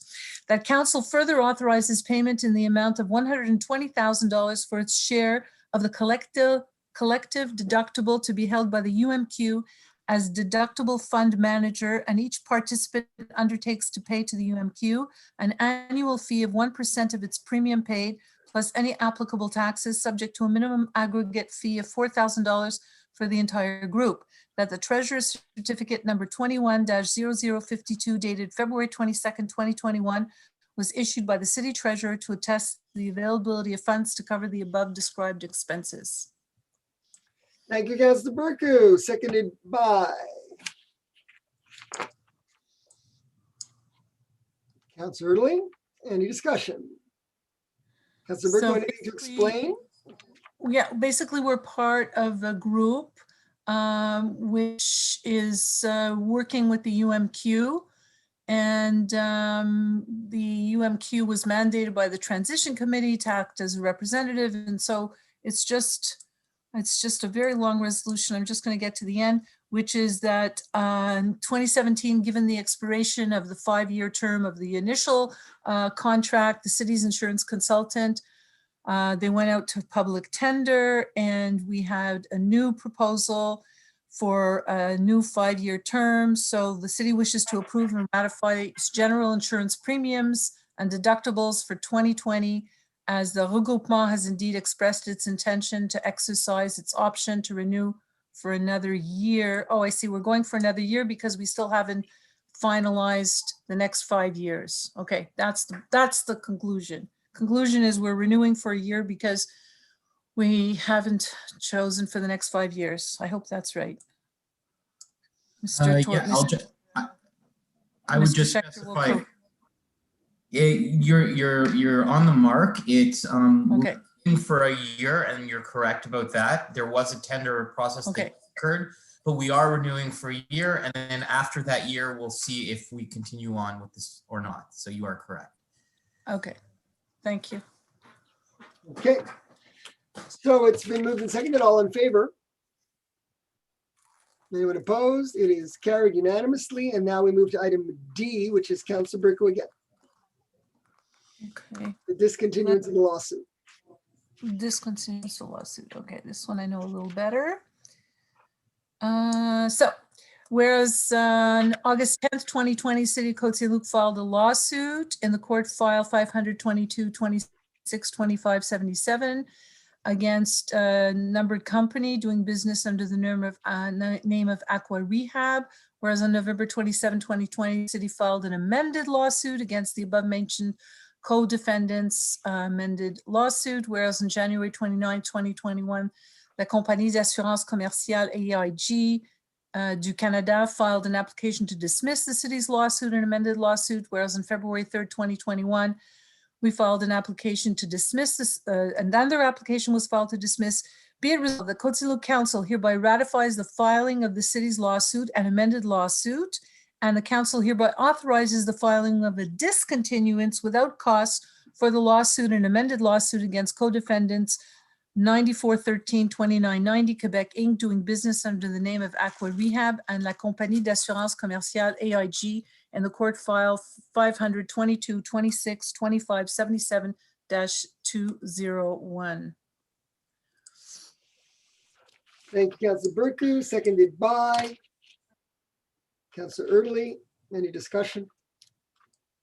Yeah, so we filed a lawsuit because there was a water main break, which is going back to some sleeving that happened quite a while ago. I'm just looking for how long ago it happened. I'm just scrolling back. We're looking at a water main break that happened in recently in March 2020, and the sleeving happened in 2009. So in 2009, we awarded the contract to Aqua Rehab to perform the sleeving of the water mains. This company is no longer the same. Like, we tried to follow corporate trail, but they have changed names and corporate identities. So it's been difficult, but we try to hold them responsible, but there's just too many obstacles basically in our way.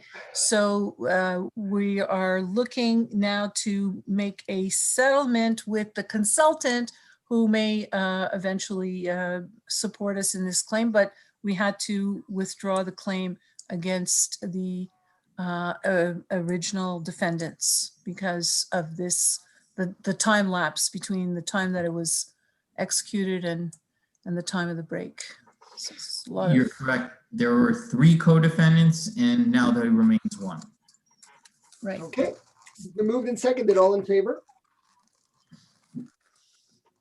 Anyone opposed? Carried unanimously. And now we move on to the next item, which is now going to be the résolution sur les journées de la persévérance scolaire. So is it Councillor Erdely or Councillor Cohen? Two education guys. Councillor Erdely. Councillor Cohen, I don't. Councillor Cohen, you're both having internet difficulties. I think you'll have to close off your camera in order to speak. So maybe Councillor Cohen. Councillor Cohen, if you can do the resolution. Or Councillor Erdely without your camera.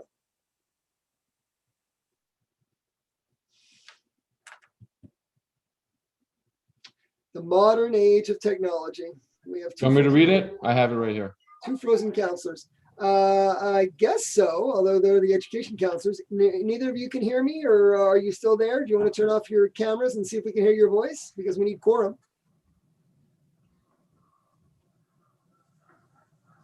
Well, it's just. I'm Councilor Erdely. available as well. What's that? I'm available as well. Lauren and I both have school-age kids. No, go ahead. I just want to make sure that they I've hear. been to school, so. They're part of the meeting. I want to make sure. I can hear you, Mr. Mayor. You can hear me? Okay, so Councillor Sabag, read the resolution, and Councillor Cohen is there. Go. Great, thank you, Mr. Mayor. That the Côte Saint-Luc City Council proclaims the week of February 15th to the 19th, 2021 as being the Journée de la Persévérance scolaire week in the city.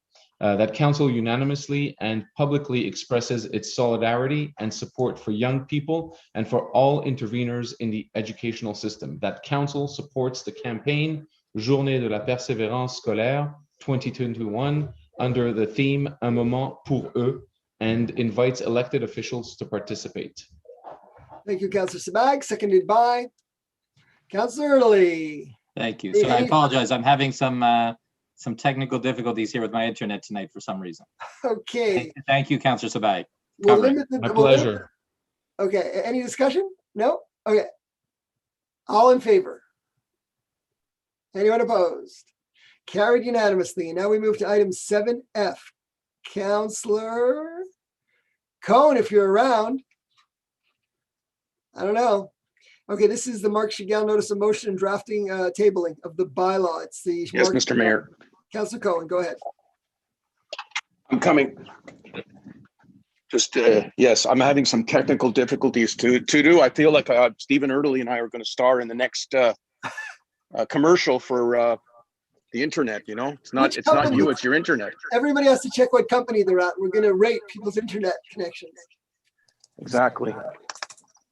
Yeah, exactly.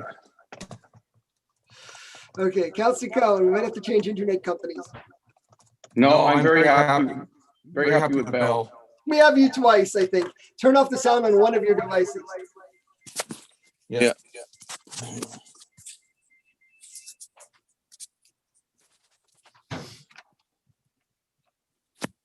Sorry. Okay.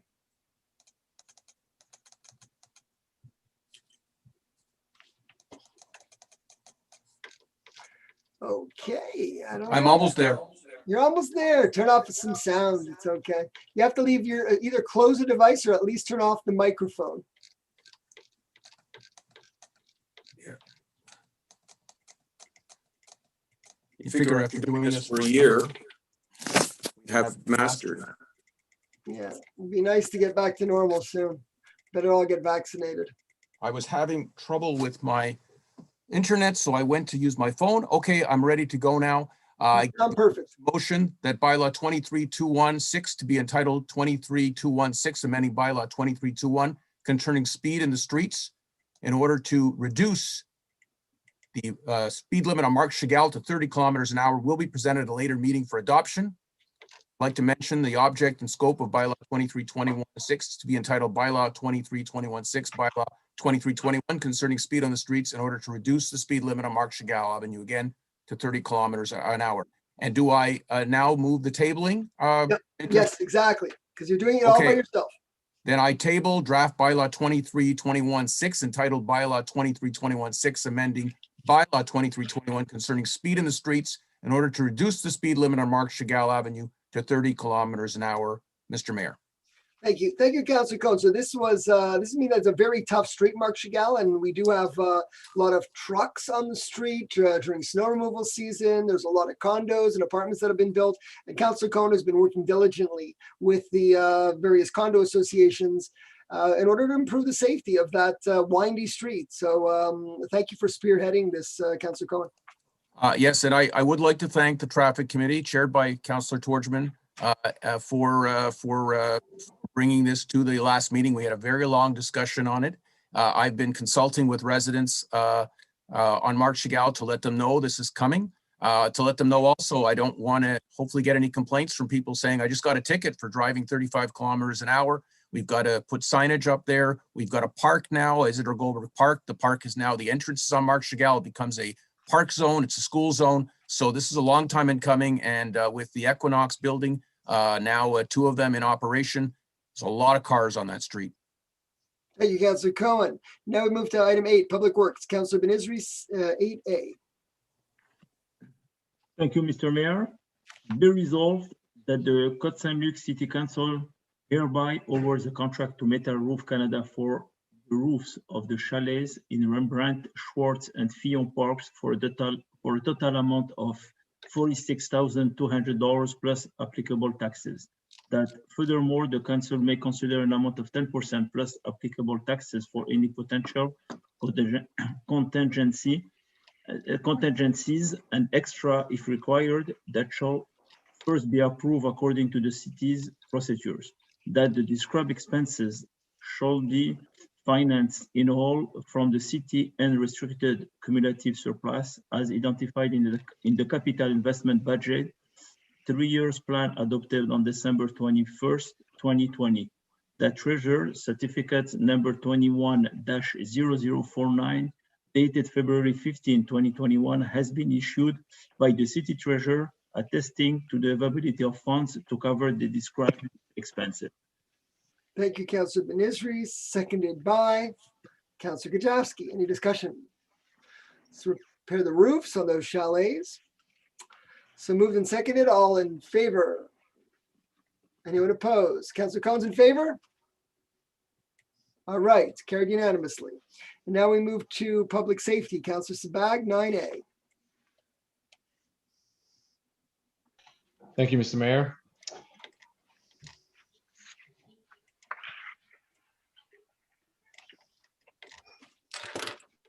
Hold on a second, I'm just scrolling down.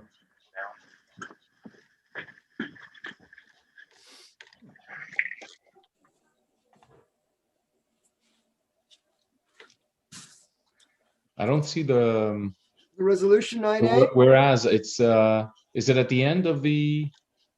Let's find the page. I apologize for this. I just. Who wins? Whoever Oh, here finds it the is. page. I see it in French on page 361? No. 362. I see it in French. I see it in French on 362, 363, but it might be off by 2 pages because of. Okay, I got it. 260. I have it 264. Okay, I'm going to say it in French. I hope you guys don't mind.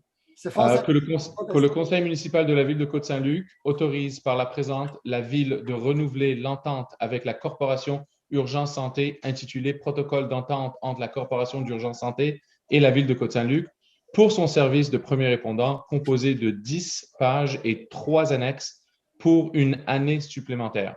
que le conseil autorise que la présente, la conseillère générale de la ville ou le directeur de la protection civile a signé tous les documents donnant effet à l'entente submentionnée. OK, proposé par le conseiller Sebag et appuyé par le conseiller Benizri. Est-ce qu'il y a des discussions? Go ahead, Councillor Sebag. I just wanted to say that we're just extending this contract with Urgence Santé, an important contract, but we are extending it to give us some room to maneuver in terms of negotiating with them certain aspects that we feel is important. So I'm going to leave it at that and pass it on to anybody else who wants to comment. Okay. Okay, well, that's fine. So it's been moved and seconded. All in favor? Okay, anyone opposed? Carried unanimously, and we move on to purchasing and general counsel. 10A, it's a tabling. Maitre Schechter, city manager. Yes, thank you, Mr. Mayor. Pursuant to Article 573.3.2.1 of the Cities and Towns Act, and pursuant to our bylaw on contract management, I hereby confirm that in conformity with the requirements under the law, I am tabling a report on the application of the bylaw, as I must do, or as a staff must do once a year. Thank you, Maitre Schechter. Now we move on to 10B, Councillor Erdely. Thank you, Mr. Mayor. Be it resolved that Côte Saint-Luc City Council hereby approves entering into a partnership agreement with Hydro-Quebec in order to maintain the city in Hydro-Quebec's electric circuit for the deployment of electrical charging stations for a term of 5 years, beginning on the date of the... Turn off your camera. If you hear me, turn off the camera and keep on talking and we'll hear you.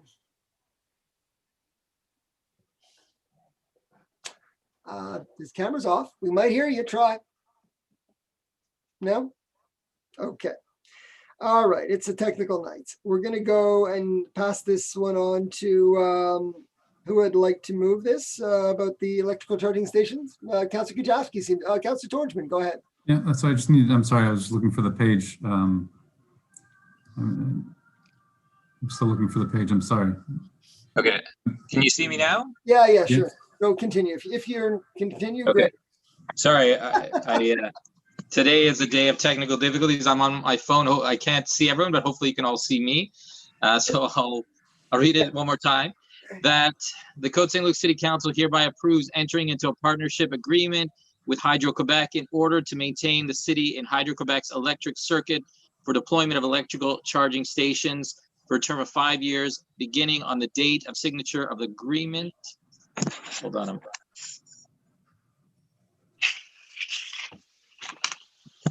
I may have some echo.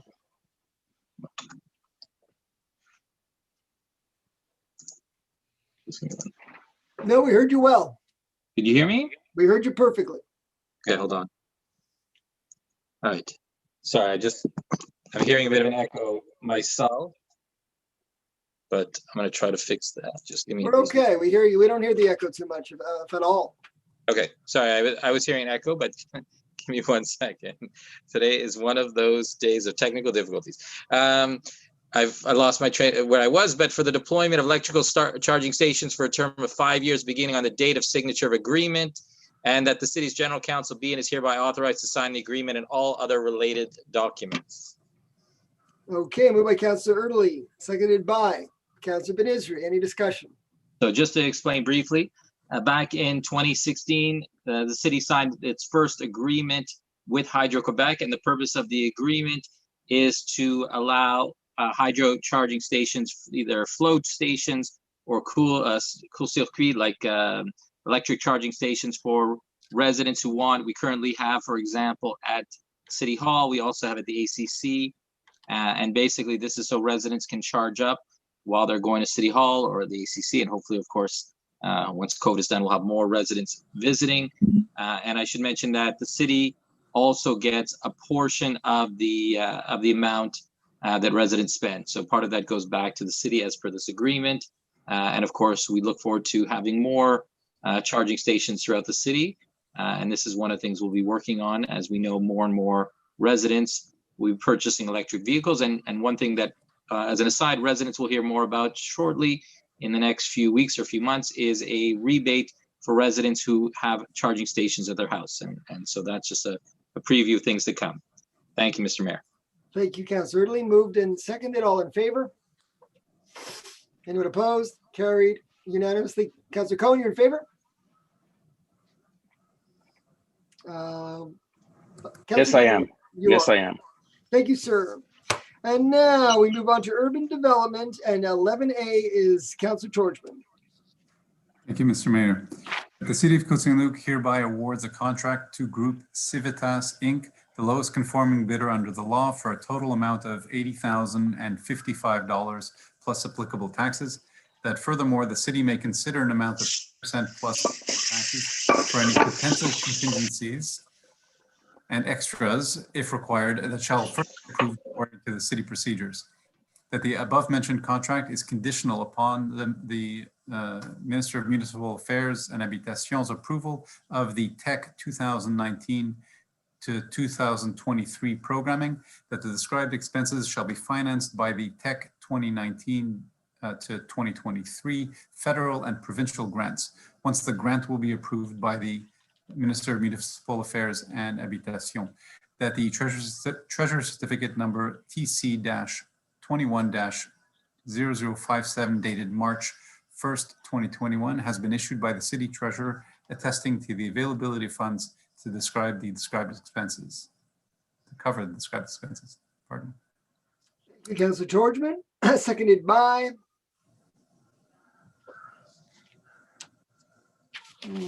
Councillor Sabag.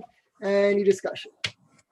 This is a contract for the professional services related to a road resurfacing project that'll go on this summer. We got 4 tenders and this was the lowest conforming bidder. Thank you. So it's been moved and seconded. All in favor? Councillor Cohen's in favor? Great. Carried unanimously. Now we move on to the next item, which is item number B. Councillor Kajowski, I believe, or Councillor Kajowski and then Councillor Mubak. Yeah, I think so. My notes are getting scribbly. Councillor Kajowski.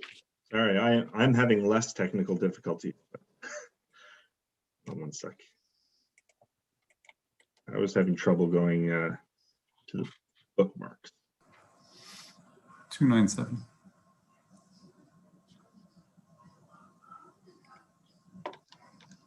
This is like a comedy show. I wish, haven't done theater in a long time. There we go. Thank you, Mr. Mayor, and thank you for your patience. No, it's not you. It's all the technical stuff. Be it resolved that the City of Côte Saint-Luc Council hereby awards a contract to Stantec Expert Conseil Limité for the review and preparation of the plans and specifications to launch a new tender for refurbishing of Edward J. Kerwin Park and Alan J. Levine Playground in the amount of $49,352.25 plus applicable taxes, that the described expenses shall be financed from loan bylaw number 2524, that City Treasurer has issued a Treasurer Certificate TC 21-0055 on February 26, 2021, attesting to the availability of funds to cover the described expenses. Moved by Councillor Kajowski, seconded by Councillor Benizri, I believe. Councillor Benizri, okay. Any discussion, Councillor Kajowski? Yeah, so I'll be very brief. I mean, the resolution speaks for itself. This is for an amount to update the plans for the refurbishment, renovation of Kerwin Park. That's been a very, very long time coming. Reason being, they're a couple of years old now. We have to update everything for 2021. We're hopeful that we can get the park going at some point this summer or fall, and I'm looking forward to that very, very much. And I'm sure my residents and constituents are as well. Thank you, Councillor Kajowski. So this is the next step, and hopefully we'll be able to move forward with the project. That is our hope. So Moved and seconded, all in favor? Anyone opposed? So Councillor Cohen was on for a second. I think he's in favor. So I guess it's carried unanimously. And then we move on to the next item, which is item number 12A. Councillor Bin Isri for the notice of motion. Merci, Monsieur le maire. Je donne un avis de motion que le règlement numéro 2217-GGG-P1 à être intitulé règlement pour amender le règlement de zonage numéro 2217 de la ville de Côte Saint-Luc afin de réduire les limites actuelles de la zone PM-24 et de créer à l'intérieur des anciennes limites de la zone PM-24 la nouvelle zone IR-20 sera à être présenté à une réunion subséquente pour adoption. L'objectif de ce règlement est de créer la nouvelle zone IR-20 afin de permettre la construction d'un nouvel établissement institutionnel. Merci, conseiller Ben Isri. Et maintenant, pour l'adoption, il n'y a pas un vote sur la motion, mais pour l'adoption of the first draft bylaw, that would be Councillor Torjman. I believe, right, Councillor Ben Isri? Yes. That's perfect. Okay, Councillor Torjman. Sorry. Thank you, Mr. Mayor.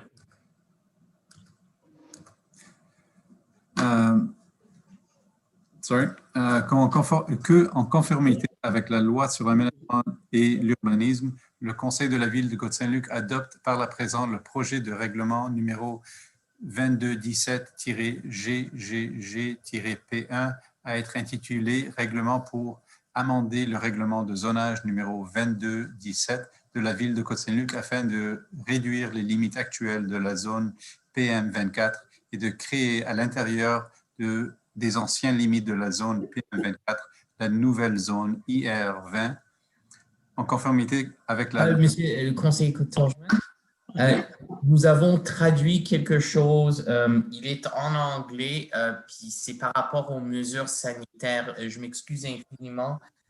C'est à partir du deuxième paragraphe au quatrième paragraphe en anglais qui doit s'arrimer avec le paragraphe que vous venez de lire. Excusez, ok, alors c'est quelle page, juste pour clarifier pour... C'est la résolution en anglais, vous avez lu le Ok, présent. Ok, alors c'est le deuxième, the second that? Yeah, under provincial order and council. Okay, so I can read this in English? Yes, no problem. That under provincial order in council number 102-2022 of February 5th, 2021, any procedure other than a referendum that is part of the decision-making process of a municipal body and that involves the movement or gathering of citizens must be replaced by a 15-day written consultation, which will be announced by public notice. So I just need to read the last two that's, I'm sorry? Yes, correct. So I'll just continue in English. Sure. The provincial order number 102-2021, when applicable, supersedes the provision of the Land Use Planning and Development Act in the context of COVID-19 pandemic. That a public consultation meeting as provided by paragraph 2, section 125 of the Land Use Planning and Development Act must be replaced by a 15-day written consultation as per the provincial order in council number 102-2021, and said written consultation will commence as of the date of the publication of the public notice to that effect. Thank you, Councillor Torjman, seconded by Councillor Ben Isri. Any discussion? Councillor Torjman, would you like to speak first? And then Councillor Brigo, I see you have your hand up. I have an amendment that I'd like to bring to this resolution. Okay, go ahead.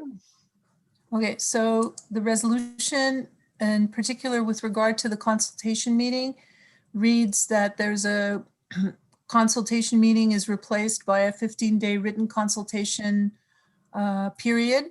And I would like to add that it be replaced by a 15-day written consultation as per provincial order in council, as well as a public virtual online. Public Virtual public consultation to be held no later than March 22nd, or that's the day we're hoping for, the Monday, March 22nd, yes. Okay, so Monday, March 22nd. Very good. Okay, so Is it's there a time in particular you'd like? At 8 p.m. 8 p.m. Okay. 8 p.m. Okay, Okay. so it's been moved and seconded. Any discussion? Anybody want to speak first? Yeah. Go ahead, Councilor George. So this is the portioning out. No, but Sorry. I think we should vote. Do we want to vote on the amendment as part of? okay, so you know, Okay, so the Yeah. yeah, amendment. no, I have an issue, yeah, because I'm going to be voting against this resolution, so Still vote in favor of the amendment. I'll vote in favor of the amendment, but not the resolution. Yeah, I mean, that's a additional condition you want on the resolution. It's fine. Anyway, Okay, so vote on, so it's moved, the amendment, seconded by Councilor, who wants to second the amendment? Early, all in favor? Anyone opposed? No, so the amendment is approved. Now we have vote and seconded on the resolution, and now discussion on the resolution. Councilor Georgeman.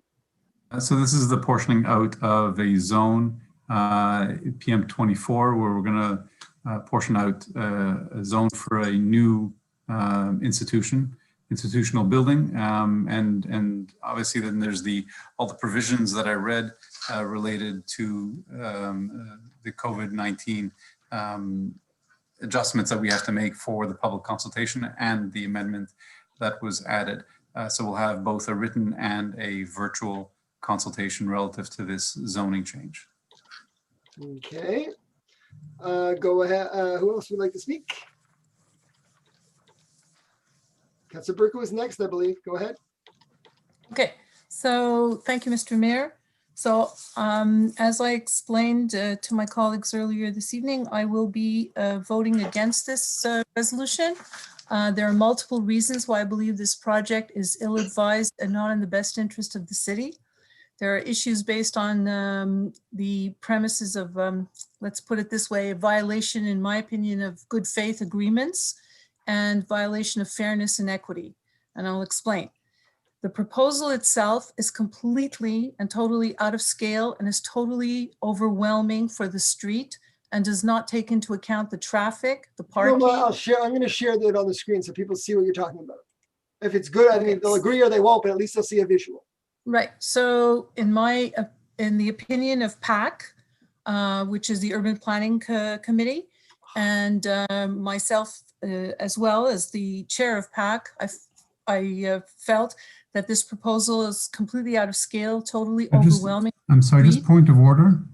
This is a zoning change and that the city still owns the land. So yeah, there is a proposed project, but that's not, the proposed project isn't coming to council just yet for approval. So that's going to be at a later meeting where that project will be presented.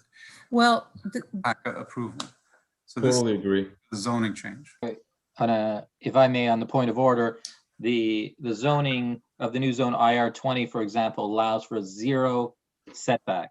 Right. So we can talk to the It zoning allows for a change. 0 setback. The zoning also allows for a certain height. It allows for a certain percentage occupancy of the land. Correct. So it's not the official structure, but the zoning allows for certain things that we have not in my recollection. So my only comment is that we should make it relative to the zoning amendment and not to the project per se. okay, so we have to, you're raising a point, and I think we need to answer it, because this zoning amendment is specifically designated for this project. Okay, it's not just a zoning amendment to go to from whatever it is, institutional park to. Right. No, I think everything that's in the ARF should be clear to share. I mean, it's being done for a particular purpose that the majority of council supports. And in order for people to understand why it's being done, people should be able to speak to it, and we should be able to show what's proposed.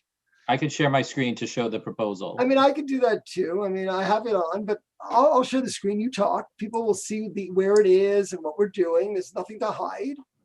Transparency and openness.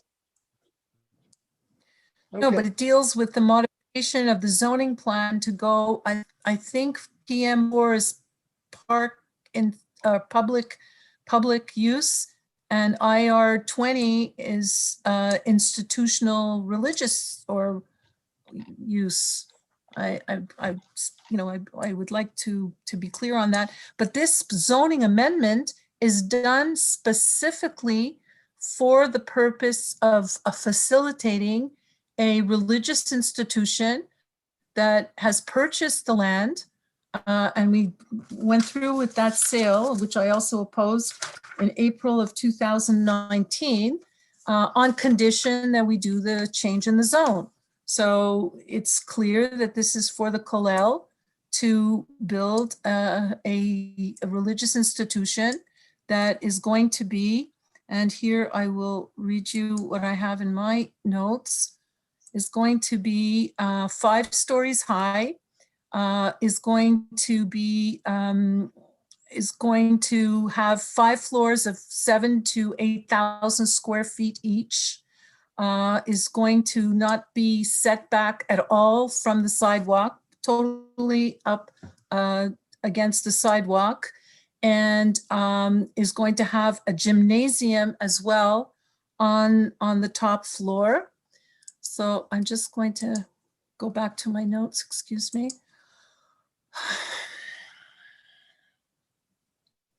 It's going to have a gymnasium as well on the floor. If you would just stop there, Councillor Erdely, whoever's sharing, you just show the footprint. If you just scroll back up, the red footprint, scroll back up, the red footprint, you'll see that the footprint of the building, the proposed building, is the size of one of the wings of Maimonides, which is set back at least 30, 40 feet from the street, definitely not on Mackle or Caldwell, and is basically of the same height and same mass. So just so people understand. Now, the issues that I've previously raised have to do with the capacity of this building. This building is going to have on the ground floor 3 sanctuaries of 334 capacity, plus 100 plus another small sanctuary for a total of 489 capacity. It's going to have a salle de fête réception with capacity of 250 and a library with unspecified capacity. The 3rd floor is going to have a sanctuary for 154 women in the one section and 2 daycare rooms with unspecified capacity. And the 4th floor will have 6 classrooms with unspecified capacity. Plus the 5th floor is going to have a gymnasium, which comes to a total estimated capacity of 800 to 900 persons at peak in this facility. And so I really felt that the issues of safety, security, access, parking have not been addressed. I've asked if there have been any studies done. The answer is no. I go there regularly, every day, every second day, because my mom is at Maimonides, and I could tell you that that's the parking situation there is definitely critical. And there is definitely potential conflicts of use with public works. So no studies have been done in order to assess the impact of this building in this neighborhood with regard to its use and with regard to the fact that 800 to 900 people could actually access this building and have nowhere to park, nowhere to drive, nowhere to drop off, and not one parking space. Okay, so that's the issue. And it's also right on the sidewalk. Very, very massive building. We had other options, which was similar to the original proposal of the kollel when they came to us in 2015. And this is where I want to go back to my other issue of fairness and equity. In 2015, the kollel came to us with an offer, and they said, we're outgrowing Parkhaven.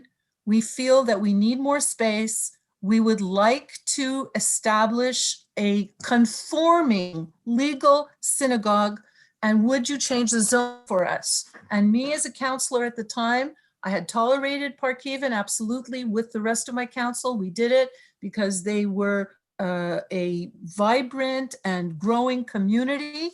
And we said, fine, they worked Park Haven's been operating for many, many years, maybe 10 or 20 or clearly more than 10 years, but maybe even 20 years.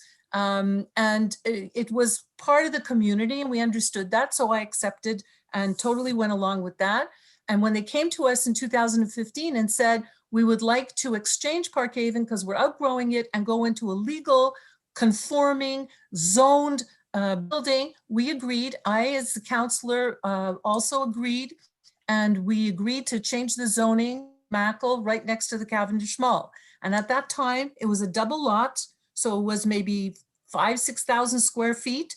And it was not going to be a 5-story building. It was going to be, you know, a reasonable footprint on a reasonable lot.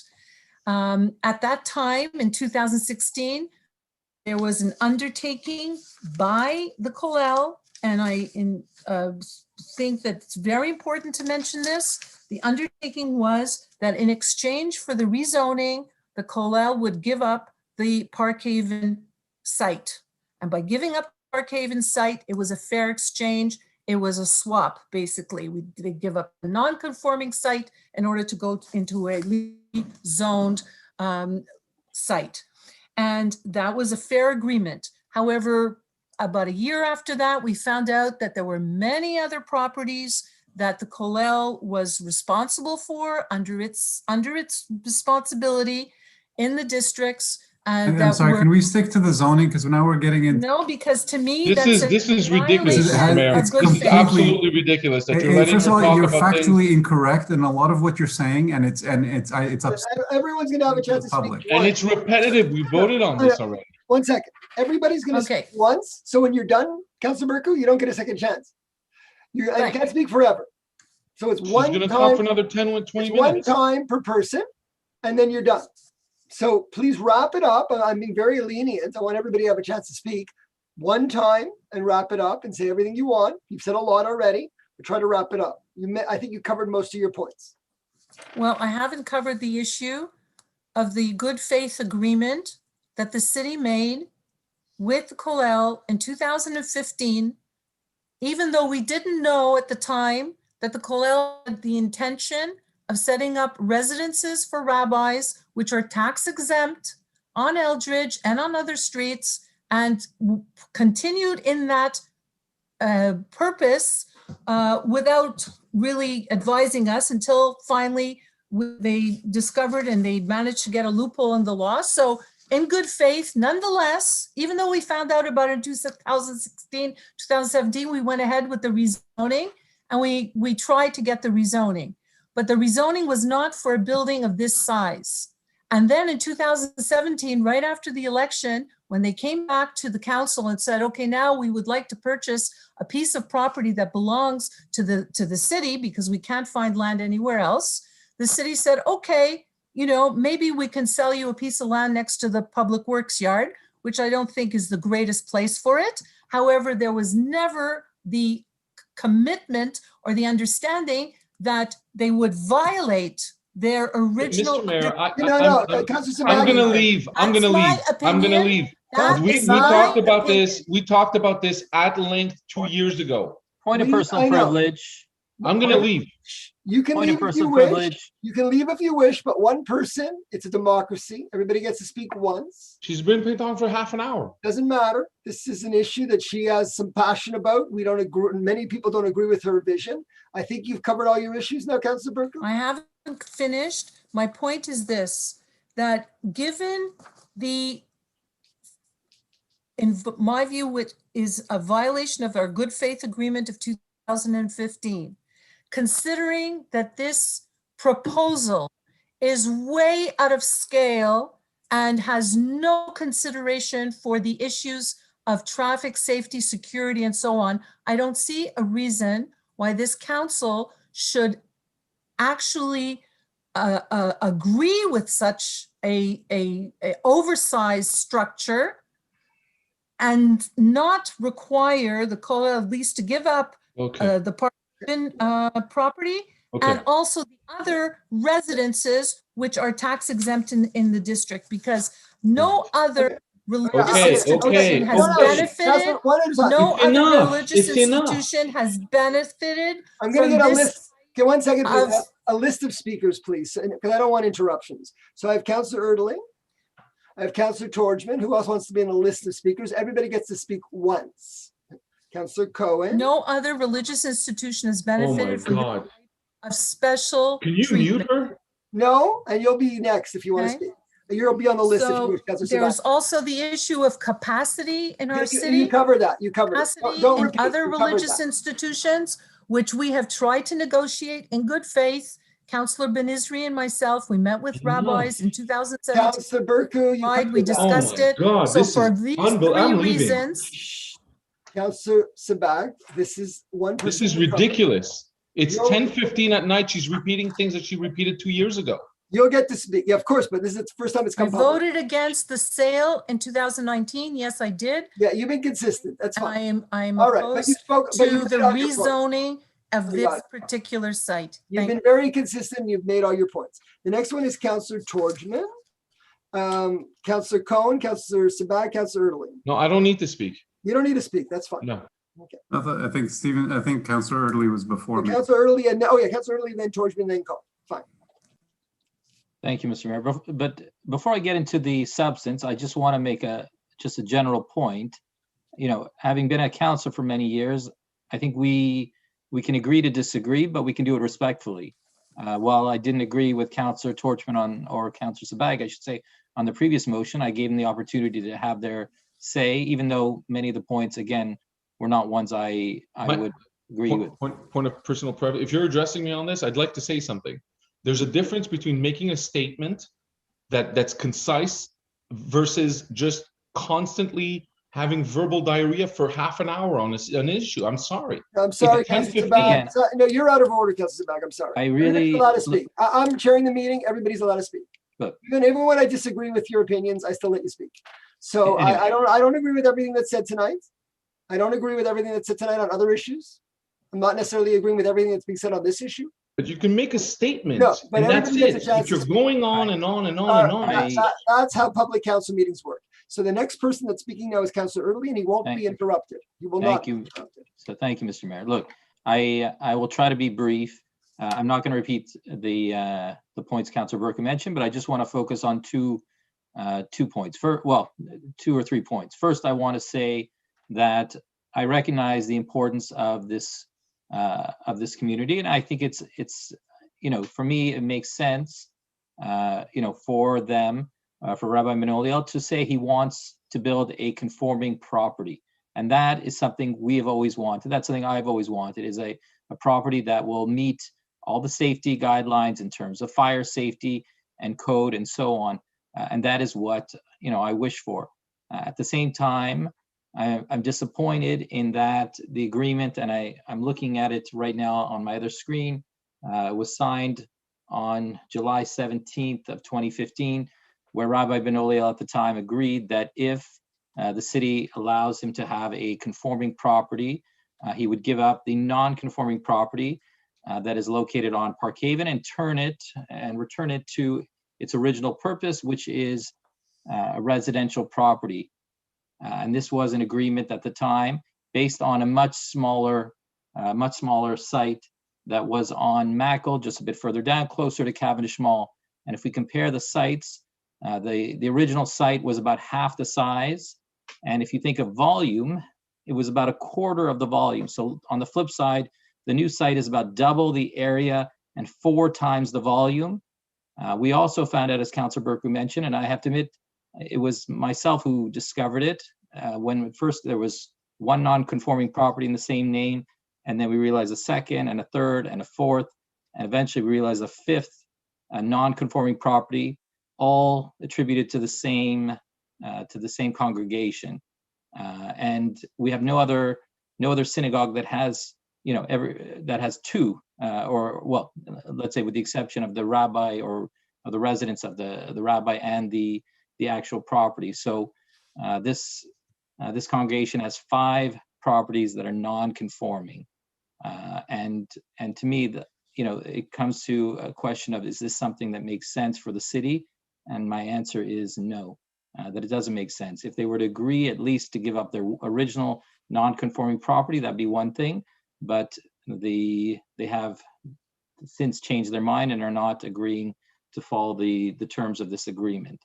And then my last point, as Councillor Burku mentioned, is with regard to the size and scope of the building. If we look at the conditions of this property, it talks about a zero setback, zero front setback. I cannot think, and if someone can find an example in the city where we have tolerated any other property with a zero setback, I would be surprised. I know we have an issue, for example, on Côte Saint-Luc Road and Robert Burns, where the property, there's a condo property that is partly in Côte Saint-Luc, partly in Montreal. The Montreal portion allowed a zero setback. The Côte Saint-Luc did not. And I remember having a battle because we said it doesn't make sense. And I remember going through that argument, saying to Montreal, how could you tolerate zero setback? And of course they did it. So our property, the section is in Côte Saint-Luc, is set back as it should be. So again, to allow zero setback, and the height of the property is 79 feet. So just so we're clear, and this is again according to the zoning regulation, 79 feet, so nearly 80 feet. So it's approximately 8 stories high, even though it is 5 stories within the building. It's about the equivalent of 8 stories right on the property line, which is something we haven't allowed anywhere else in the city of Côte Saint-Luc. Like I said, at least not as far as I'm aware of. And if someone can find an example, I'd be happy to hear it. So all that to say, for these reasons, I must vote against this motion. Thank you. Thank you, Councillor Erdely. Then it's Councillor Torchman, then Councillor Cohen, and then Councillor Sabat. Thank you, Mr. Mayor. So I'm going to keep it short because I'm going to stick to the facts. I'm not going to invent anything. There are no other non-conforming buildings other than the one synagogue, that's the Kollel on Parkhaven, that the city has permitted for 30 years. So other than that, there are no other non-conforming buildings owned by the Kollel. There are 3 other buildings that are residences that the city brought Rabbi Ben-Oliel to court for which actually Councillor Burku had to recuse herself because of a personal conflict of interest. So clearly there's an issue there, and I think it's very clear based on her reaction to this project. So maybe we should consider a discussion on recusing for further discussion related to this project. But I just want to clarify again, there are no other non-conforming synagogues. Again, the city brought them to court and the city lost. This is 5 years ago, approximately. So you may hear some councillors say they're not conforming buildings. There are none. There is only the synagogue that is on Parkhaven. That building meets all of the fire safety codes. They've been up to code, they've been inspected, and they meet all of the regulations that the city has required of them. As for some of the other things, and I won't go through the 600 things that were enumerated because it's not necessary. The building will not have 900 people. You know, halavai that it should be filled with 900 people, but that's if you take every element of the building and you fill it to capacity, which is never the case for any building. It's like saying Maimonides could have 12,000 people in there. It doesn't, because that might be the maximum capacity if you occupy every room, every janitor room, every basement, every synagogue. It doesn't happen. So yes, they have different activities. They have a synagogue, they have study rooms, they have activity rooms for children when there's going to be services. There's a gym. I think we can all use a little more exercise. I think it's a fantastic thing that they're offering the service to the community, because it's our community as a whole that will be using this. So again, you know, we were talking about a zoning change, and when we went into things that we shouldn't have, and I'm upset that misinformation was put out there, but I'm happy I had the opportunity to clarify it and give the truth to the residents. Thank you, Councillor Torchman. Councillor Cohen. Thank you, Mr. Mayor. I have Beth Chabad, of course, in my district, just a block from my house. It's a beautiful institution with Rabbi Raskin, which of course we have not been able to visit in more than a year. So what we're looking at here is a facility of similar size and probably a similar story. Rabbi Raskin, of course, for many years was operating out of very small premises in the Côte Saint-Luc shopping center, in the old Cavendish Mall, in the old Eaton's, and then he finally got a beautiful building. And I think Rabbi Ben-Oliol and his team have been in the same situation. I am just asking the same thing that I've asked Rabbi Ben-Oliol myself, because I am prepared to support this initiative. But as a sign of good faith, one of the reasons I supported this initiative from day one is because I felt that they had outgrown a residential double duplex on Park Haven. That was something that, that's why they needed their own home. And yes, this is far more elaborate than any of us thought, but they are a growing congregation, and hopefully this will be a very strong community center in a different part of town than Chabad, serving a different clientele. But as a sign of good faith, I do hope that the home on Park Haven becomes a residence again. I think that would be a very good sign of good faith, because I don't see why they will need that anymore. It's not my district. That's really, there's a counselor in that district right now, and there'll be discussions on that, but it's just my personal opinion. Thank you, Mr. Mayor. Thank you, Councillor Cohen. Councillor Sabac. Thank you, Mr. Mayor, and I will keep my comments concise, because I do think that keeping things concise is also a sign of respect for everybody here in council. The comments of Councillor Early and Councillor Burku in regards to the contract and in good faith negotiation is actually false. There's two different contracts. There's a contract that was done with the location near Cavendish Mall, and that was not executed and fell through. So Councillor Dita Burku and Councillor Stephen Early want you to think that that's the contract that puts the Kollel in the spotlight, but it is not. That contract was never executed.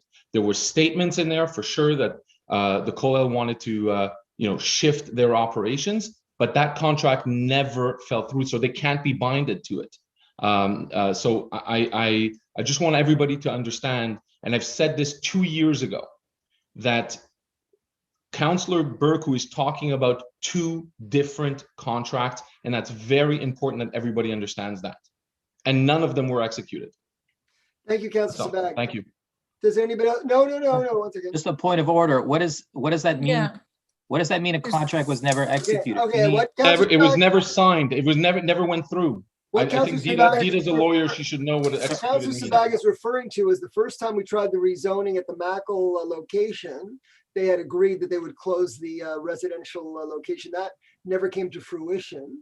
So now this is a new deal.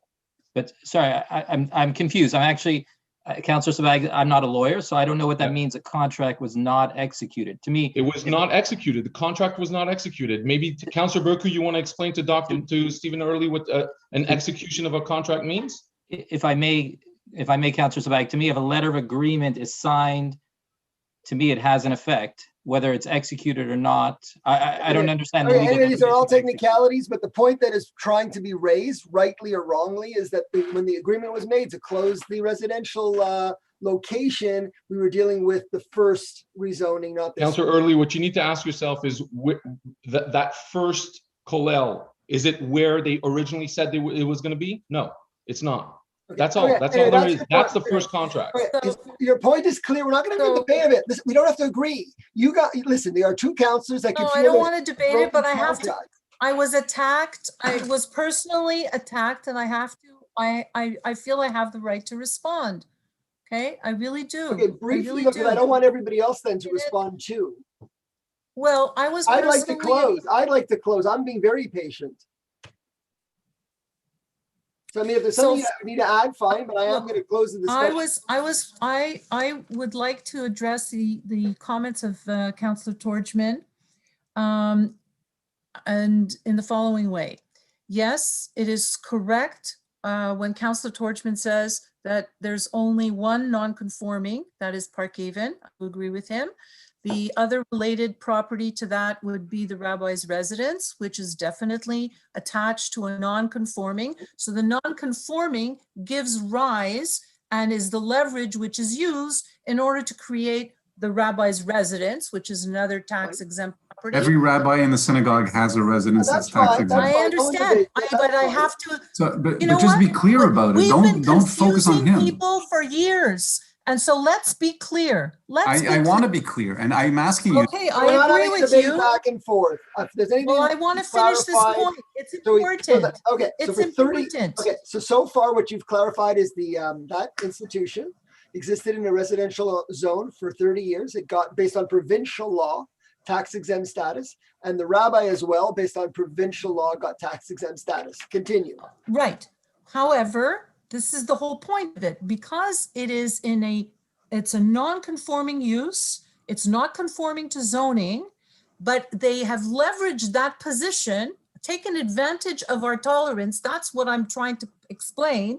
No one's taking advantage of anything. The city has The been at it rabbi's for 30 residence, years. the rabbi is attached to a non-conforming use, so that's tax exempt. And the Dita, other, we have 8 of those. and the And other the three, previous and the councils, other I think three this or discussion four is rabbis Okay. in residence are also attached I'm to gonna a close. I'm gonna non-conforming close. use. So thank you, my Mr. Mayor. I point would is appreciate simply- because none of what she's saying is factually correct. I am gonna anymore, and I close. think Okay, we need we to have- stop. we have It is issues. absolutely factually correct, We have and I many did not issues. recuse I think we need to myself, stop this and I take discussion because it's going objection. nowhere. I take You- objection to you accusing me Everybody of, has- I did not Actual- recuse myself You in did, any you other did, you had case. to. I did not.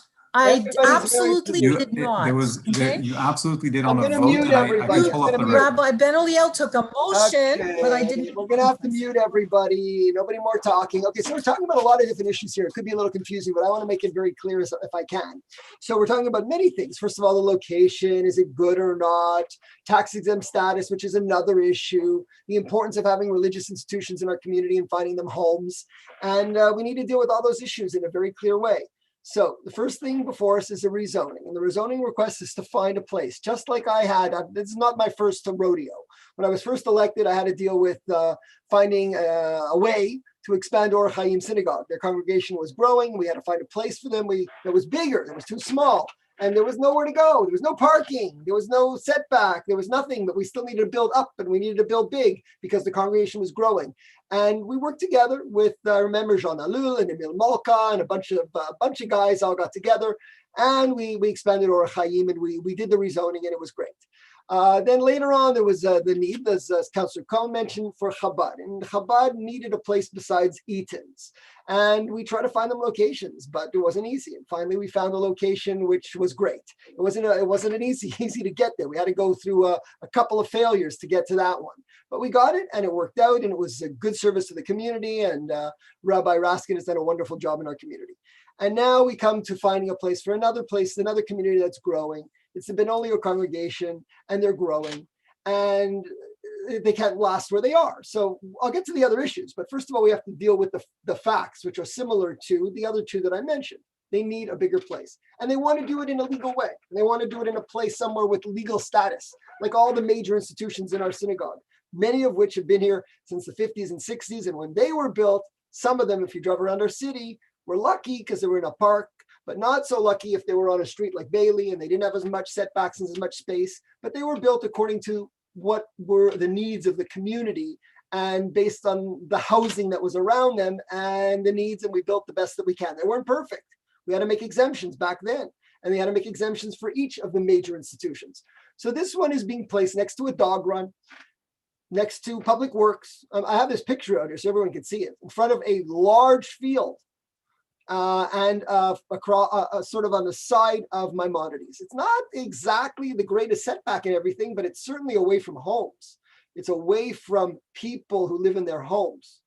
So yes, it's large, but this council, looking through our entire city and trying to find what places we could offer, found our berm, our beam, a berm on our land, city land, that we were able to find that would be reasonable and not affecting the quiet neighborhood of residential zones. So that's the first issue.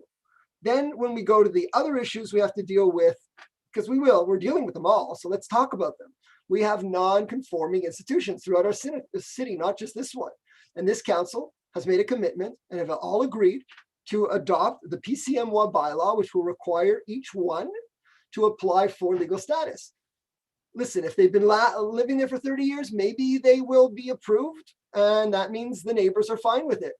But for those members of our community, residential members of our community are very uncomfortable living on a residential street, we want them to know that no synagogues are going to be able to pop up next to them.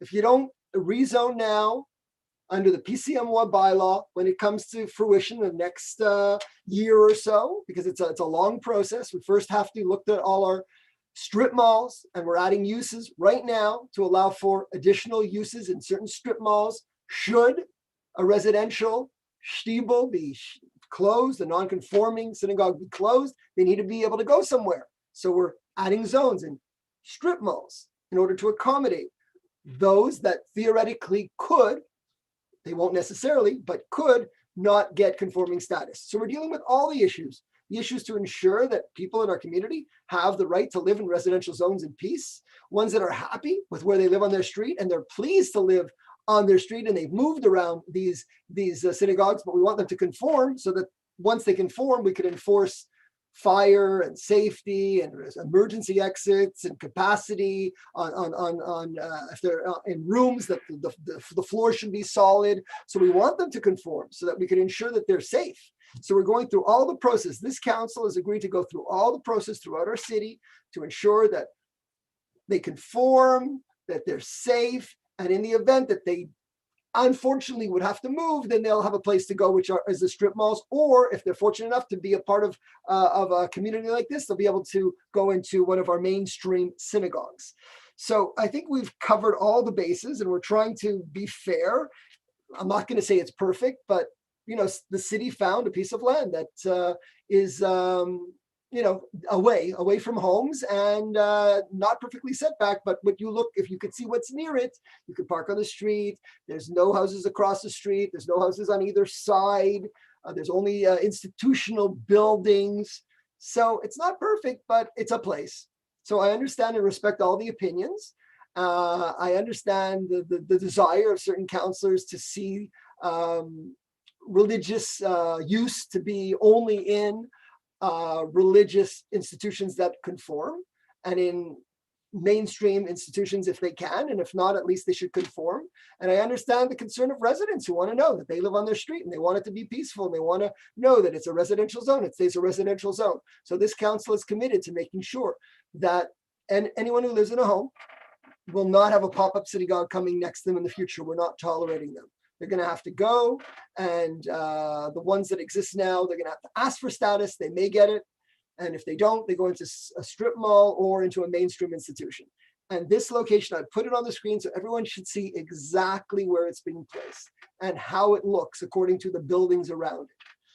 So we'll see what happens next, but we certainly want every member of our community to have a place to have a good quality of life and to exercise their religion and their activities. And this community has its following and demand. So we've come up with this proposal, and we're at the first stage. So that's where we're at. And I don't know if there were any councillors who haven't spoke that want to add to it, because the those that have spoke have certainly given their opinions. Unless I said something wrong, Councillor Italy. Sorry, Mr. Mayor, I would like to rise on a point of personal privilege, not to speak again to the motion, but just to speak to the decorum. Last meeting, we adopted item 8L. And item 8L, for those that may recall, was adopted unanimously, called for a declaration of commitment of democracy with respect. And I just feel today, for the first time, I would say probably in close to 16 years, that I didn't see that. And I'm not happy. I think it's okay that we disagree. And that is what makes it interesting to be on council, that we don't always agree. But I'm just disappointed in the fact that I didn't see that democracy with respect, again, that was adopted unanimously at the last meeting. This resolution, and again, I'm not going to speak to the resolution again because I already did, but I was just going to say this resolution will be voted again, and Metro Schechter can correct me if I'm wrong, for at least, I think there's at least a second reading and a third reading. So there's at least 2 more times where we'll be voting on this. My hope is that even though we disagree on some of the merits, that we can do so respectfully, because I don't feel that today. And that's all I have to say on this matter. I do appreciate that, and we did all agree and commit ourselves to act in that way, and I feel that that was not respected at all today. You're not allowed to just call out when you feel you want to speak. There is the mayor that's supposed to let people speak one at a time and allow you to talk, and then when you're done, and the next person gets to speak. And we don't have to agree, but we need to be respectful, and that's it, and that's all. And I'm very glad you brought that up, Councillor Italy, because I felt the same way. I felt that I could not control the meeting. In a regular meeting, I'd be banging the gavel for everybody to be quiet. And it's a little hard when you're here on the internet and people just want to shout out. So I would ask that all the members of this council, your elected officials, and you should control yourselves and wait for your turn to speak. And when it's done, it's done. That's all I ask. And talk nicely. That's, the best you can. We don't have to agree. Okay, so it's been moved and seconded. All in favor? And those opposed? So it's carried with Councillor Burko and Councillor Italy dissenting. Okay, and now we move on to the next item on the agenda, which is 12.1.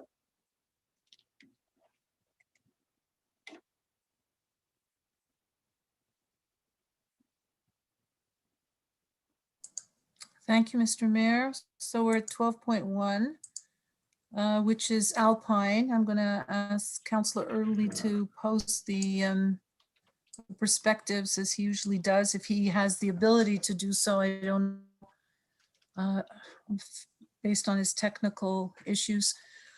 Okay, so que le plan d'implantation et d'intégration architecturale montrant un ajout au 2e étage et une façade modifiée sur le lot 209-0190 au 5610 Alpine est préparé par M.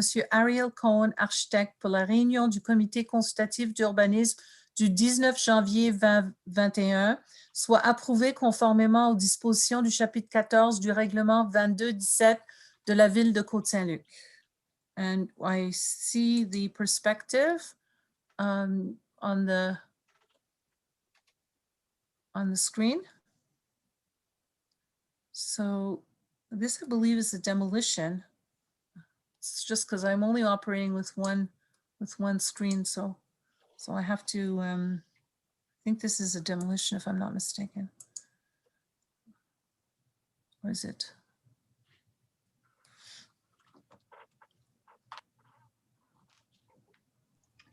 Councilor Rook, I believe it's just an addition of a 2nd floor. It's just an addition. Yeah. There's no demolition. I don't believe it's a demolition, but I wasn't. No, it's just an addition. It's just an addition. You're correct. Okay. So we all liked it, went to PAC. PAC was very much in favor of this project. They were very pleased with this proposal, and we had no comments or revisions were noted, which is quite exceptional. And so we recommended to approve the request and the minor exemptions, and we'll get to the minor exemptions in a moment. It's a 2nd floor addition, sorry.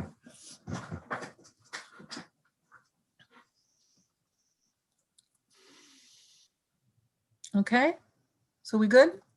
Yeah. Okay. So it's moved by Councillor Burko and seconded by Councillor Torgman. All in favor? Right. Carried unanimously. Go to the next one. Okay, I believe that Councillor Cohen wanted to propose this resolution. If he's still wants to, he can. If not, I'll do it. You go. Okay, so that's fine. So this is Seconded, Mark okay. Chagall. Yeah, perfect. So be it resolved, the site planning and architectural integration program showing a new freestanding building identification sign on lot 1564-867 at 5885 Mark Chagall and prepared by Neuf Architects for the Planning Advisory Committee meeting of January 19th, 2021 be approved according to the provisions of Chapter 14 of Bylaw 2217 of the City of Côte Saint-Luc. This is a freestanding sign on Mark Chagall. I don't think that you posted the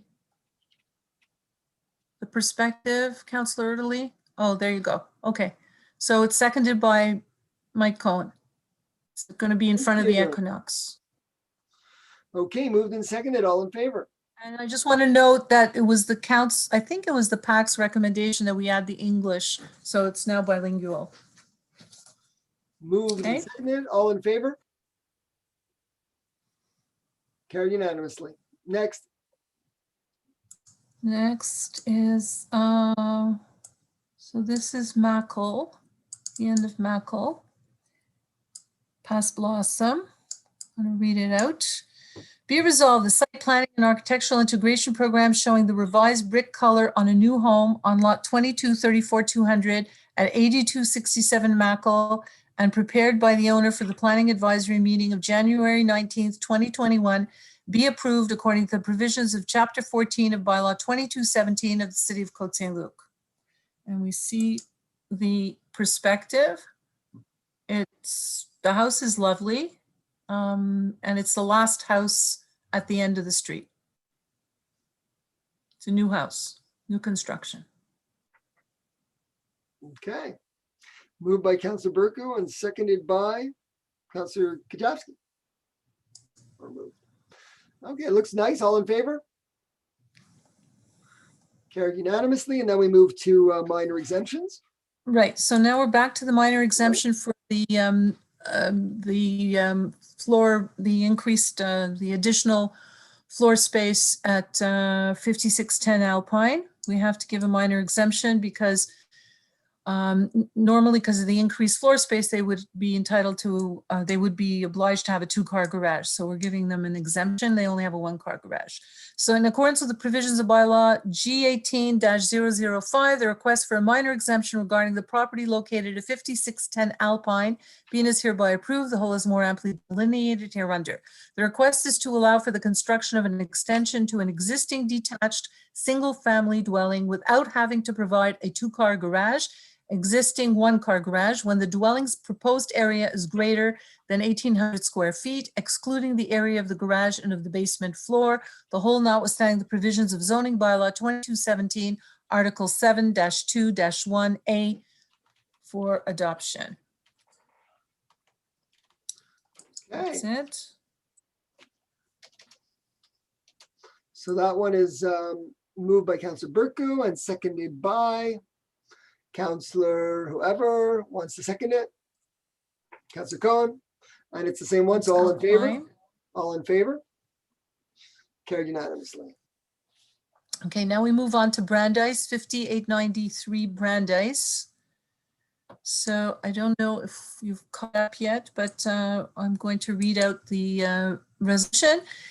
Be it resolved that in accordance with the provisions of bylaw G18-005, the request for a minor exemption regarding the property located at 5893 Brandeis, lot 1560849, be and is hereby approved. The whole is more amply delineated hereunder. The request concerns the installation of a new exterior finish and the construction of a new front canopy and front balcony on an existing detached single-family dwelling to allow for the following: front setback at 4.47 meters instead of the minimum 4.57 meters, so it's a difference of 10 centimeters.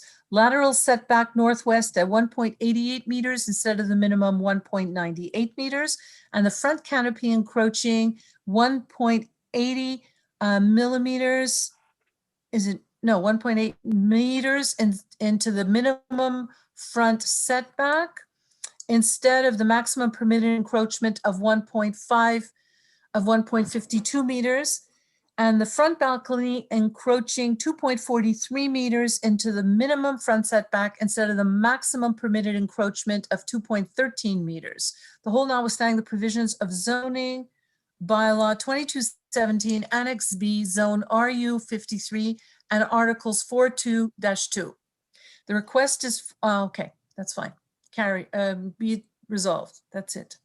Okay, so moved by Councillor Berku and seconded by Councillor Georgeman. Fine. Any other discussion on that one? On the Brandeis one? Well, I just wanted, no, was it shown on the screen? I didn't see. Yeah? Yes. Okay. So it's basically refinishing the exterior of the building. And because there's a new finishing that's a little bit thicker, then we're, allowing them to have the minor exemptions because it's a little bit thicker than the original finish. And that's it for urban planning. Thank you. Thank you, Councilor Urku. Okay, so I think we voted on the Brandeis one. Everybody voted on that one. That was good. And now we move on to the stance. The Aglo, Councilor Benizri. Merci, Monsieur le maire. Est résolu d'établir l'orientation du Conseil en vue des séances du Conseil d'agglomération qui pourraient être tenues en avril 2021 comme suit. Autoriser le maire ou son représentant dûment autorisé à prendre toute décision qu'il jugera appropriée sur les dossiers inscrits à l'ordre du jour des séances du Conseil d'agglomération devant se tenir en avril 2021 en fonction de l'information présentée lors de cette réunion et ce, dans le meilleur intérêt de la ville de Côte Saint-Luc et de ses résidents. Okay, moved by Councilor Benizri, seconded by Councilor Cohen. All in favor? Carried unanimously, and now we move to other business. Any other business? Oh, no, we do a resolution as we have other business. Councilor Kajewski.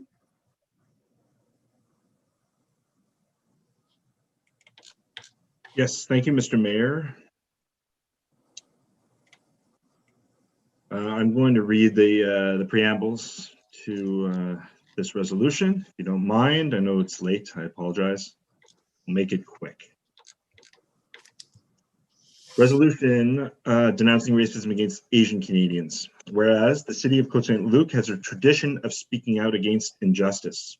Whereas the city's multi-ethnic, multi-faith, and multilingual community is particularly sensitive to discrimination, racism, and bigotry, and has been home over the years to thousands of survivors of the Holocaust and to refugees from across the world.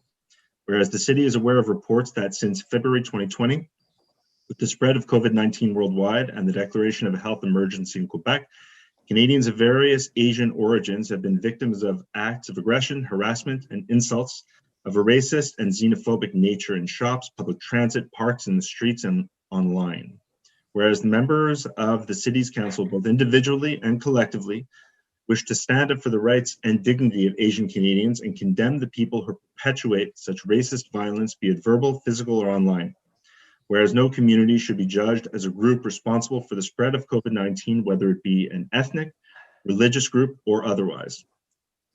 Be it resolved that we believe in the dignity of all Canadians, that we believe that the city has a duty to condemn the attacks on Asian Canadians, that we vigorously denounce acts of hate, racism, and violence directed towards persons of diverse Asian origins wherever they occur, that the city must remain a safe place for each and every member of the multi-ethnic, multi-faith, and multilingual community, including the city's residents of Asian origin, and will take all means to ensure that it does so.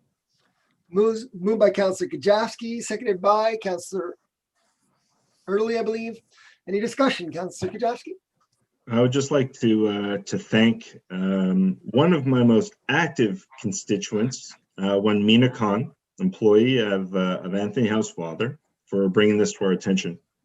She emailed myself and the mayor.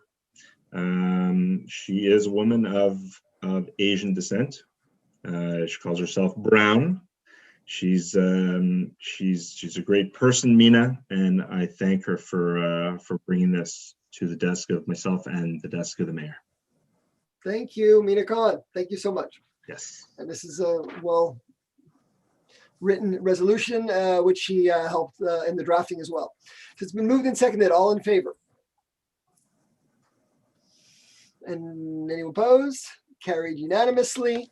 And now we move into second question period. Are there any questions? We don't have any questions as of yet. How long has the chat been open? It's been open for approximately 10 minutes. Okay. Okay, so that was, yep. Sorry, Mr. Mayor, just a reminder to the residents who may be watching on YouTube that they have to refresh their screen to make sure they're able to post a question. So just for those watching, you have to refresh the YouTube link to be able to post the question.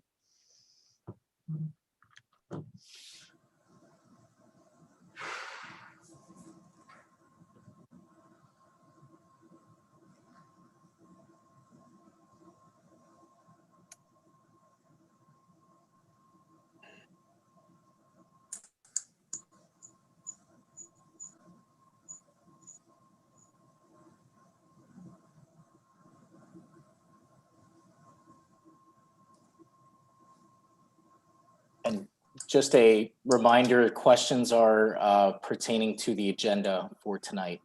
So items on the agenda only.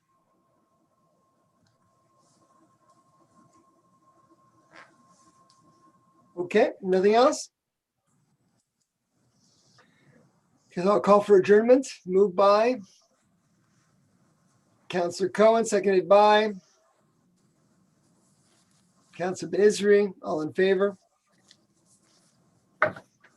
We're adjourned. I think Councillor Torchin's frozen, but I. Oh, no, I'm not frozen. No, I just, no, I just see in the chat that there was an extra question. Any questions? Seems like it was a question that was half-assed. Oh, there it goes. I don't see the chat, so you tell me. Are there any questions related to the agenda items?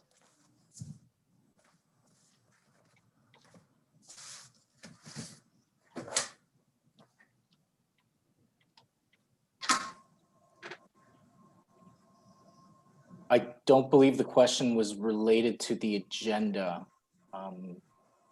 Well, it was related, it's about the grocery program. I guess since I brought it up in my report, it technically is part of the agenda. Okay, so I'm going to read it out then. So the question is from Marissa Seidel. The city grocery program, for which you congratulated several volunteers for sounded like it was a great initiative. However, am I to understand that the city lost money on the grocery program? If it was a money-losing program, then that tells me the city bought groceries for residents but did not collect money.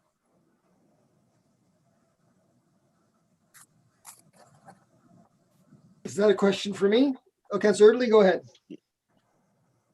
So I'll try to answer this question. I don't have all the numbers in front of me, but if I think back to the budget, so during the pandemic, the city, in partnering with Councillor Kajavsky and the Nelly Foundation, David, I was going to say David Torchin, but David Lisbona, I should say, and Councillor Kajavsky's sister as well, basically endeavored to purchase groceries for residents of Côte Saint-Luc.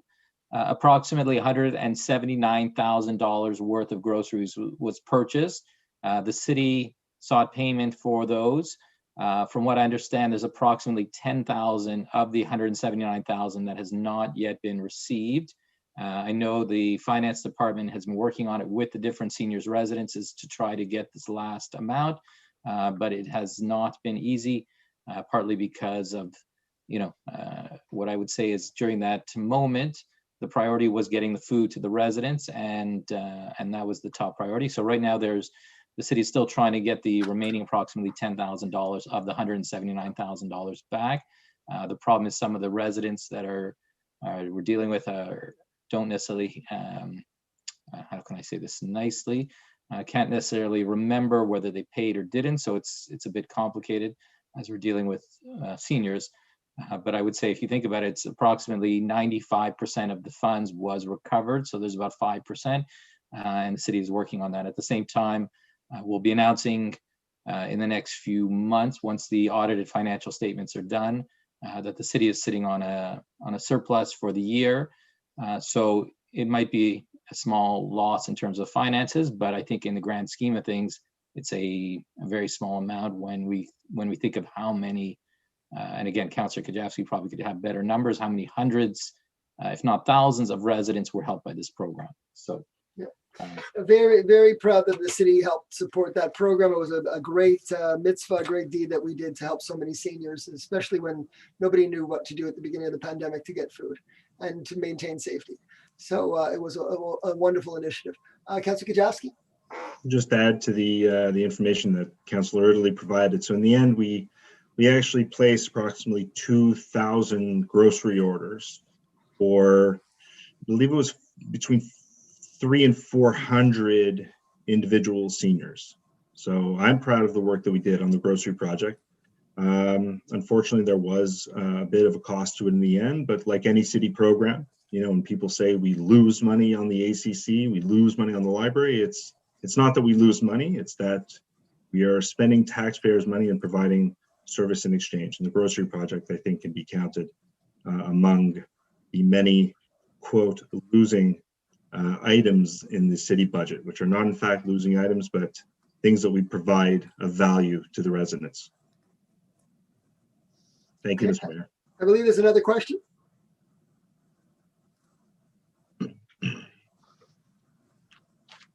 Somebody's, My apologies, I was on mute. Ms. Seidel asked a second question. What was the selection process for who would be chosen to receive free groceries? And why wasn't this majorly publicized? And what was the final number lost?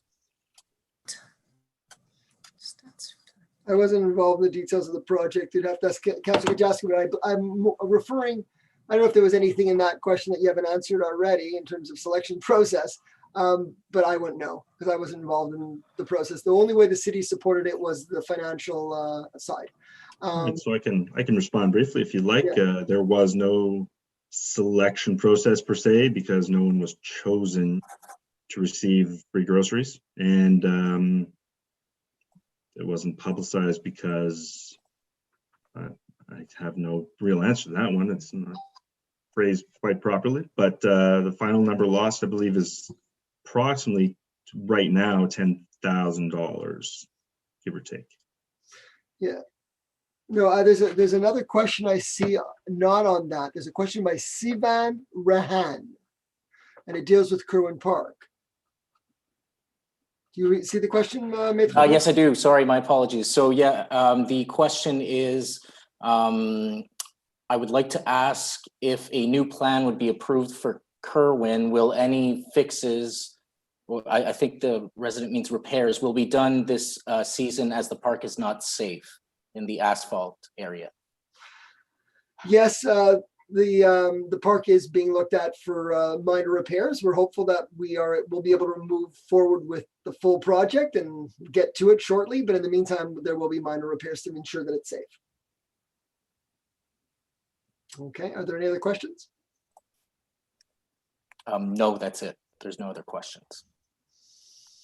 Okay, so I believe I called for the vote. We'll do it again. Move for adjournment by Councillor Cohen, seconded by Councillor Benizri. All in favor. So we are adjourned. Have a wonderful evening. I'll see you guys in committee for the last item.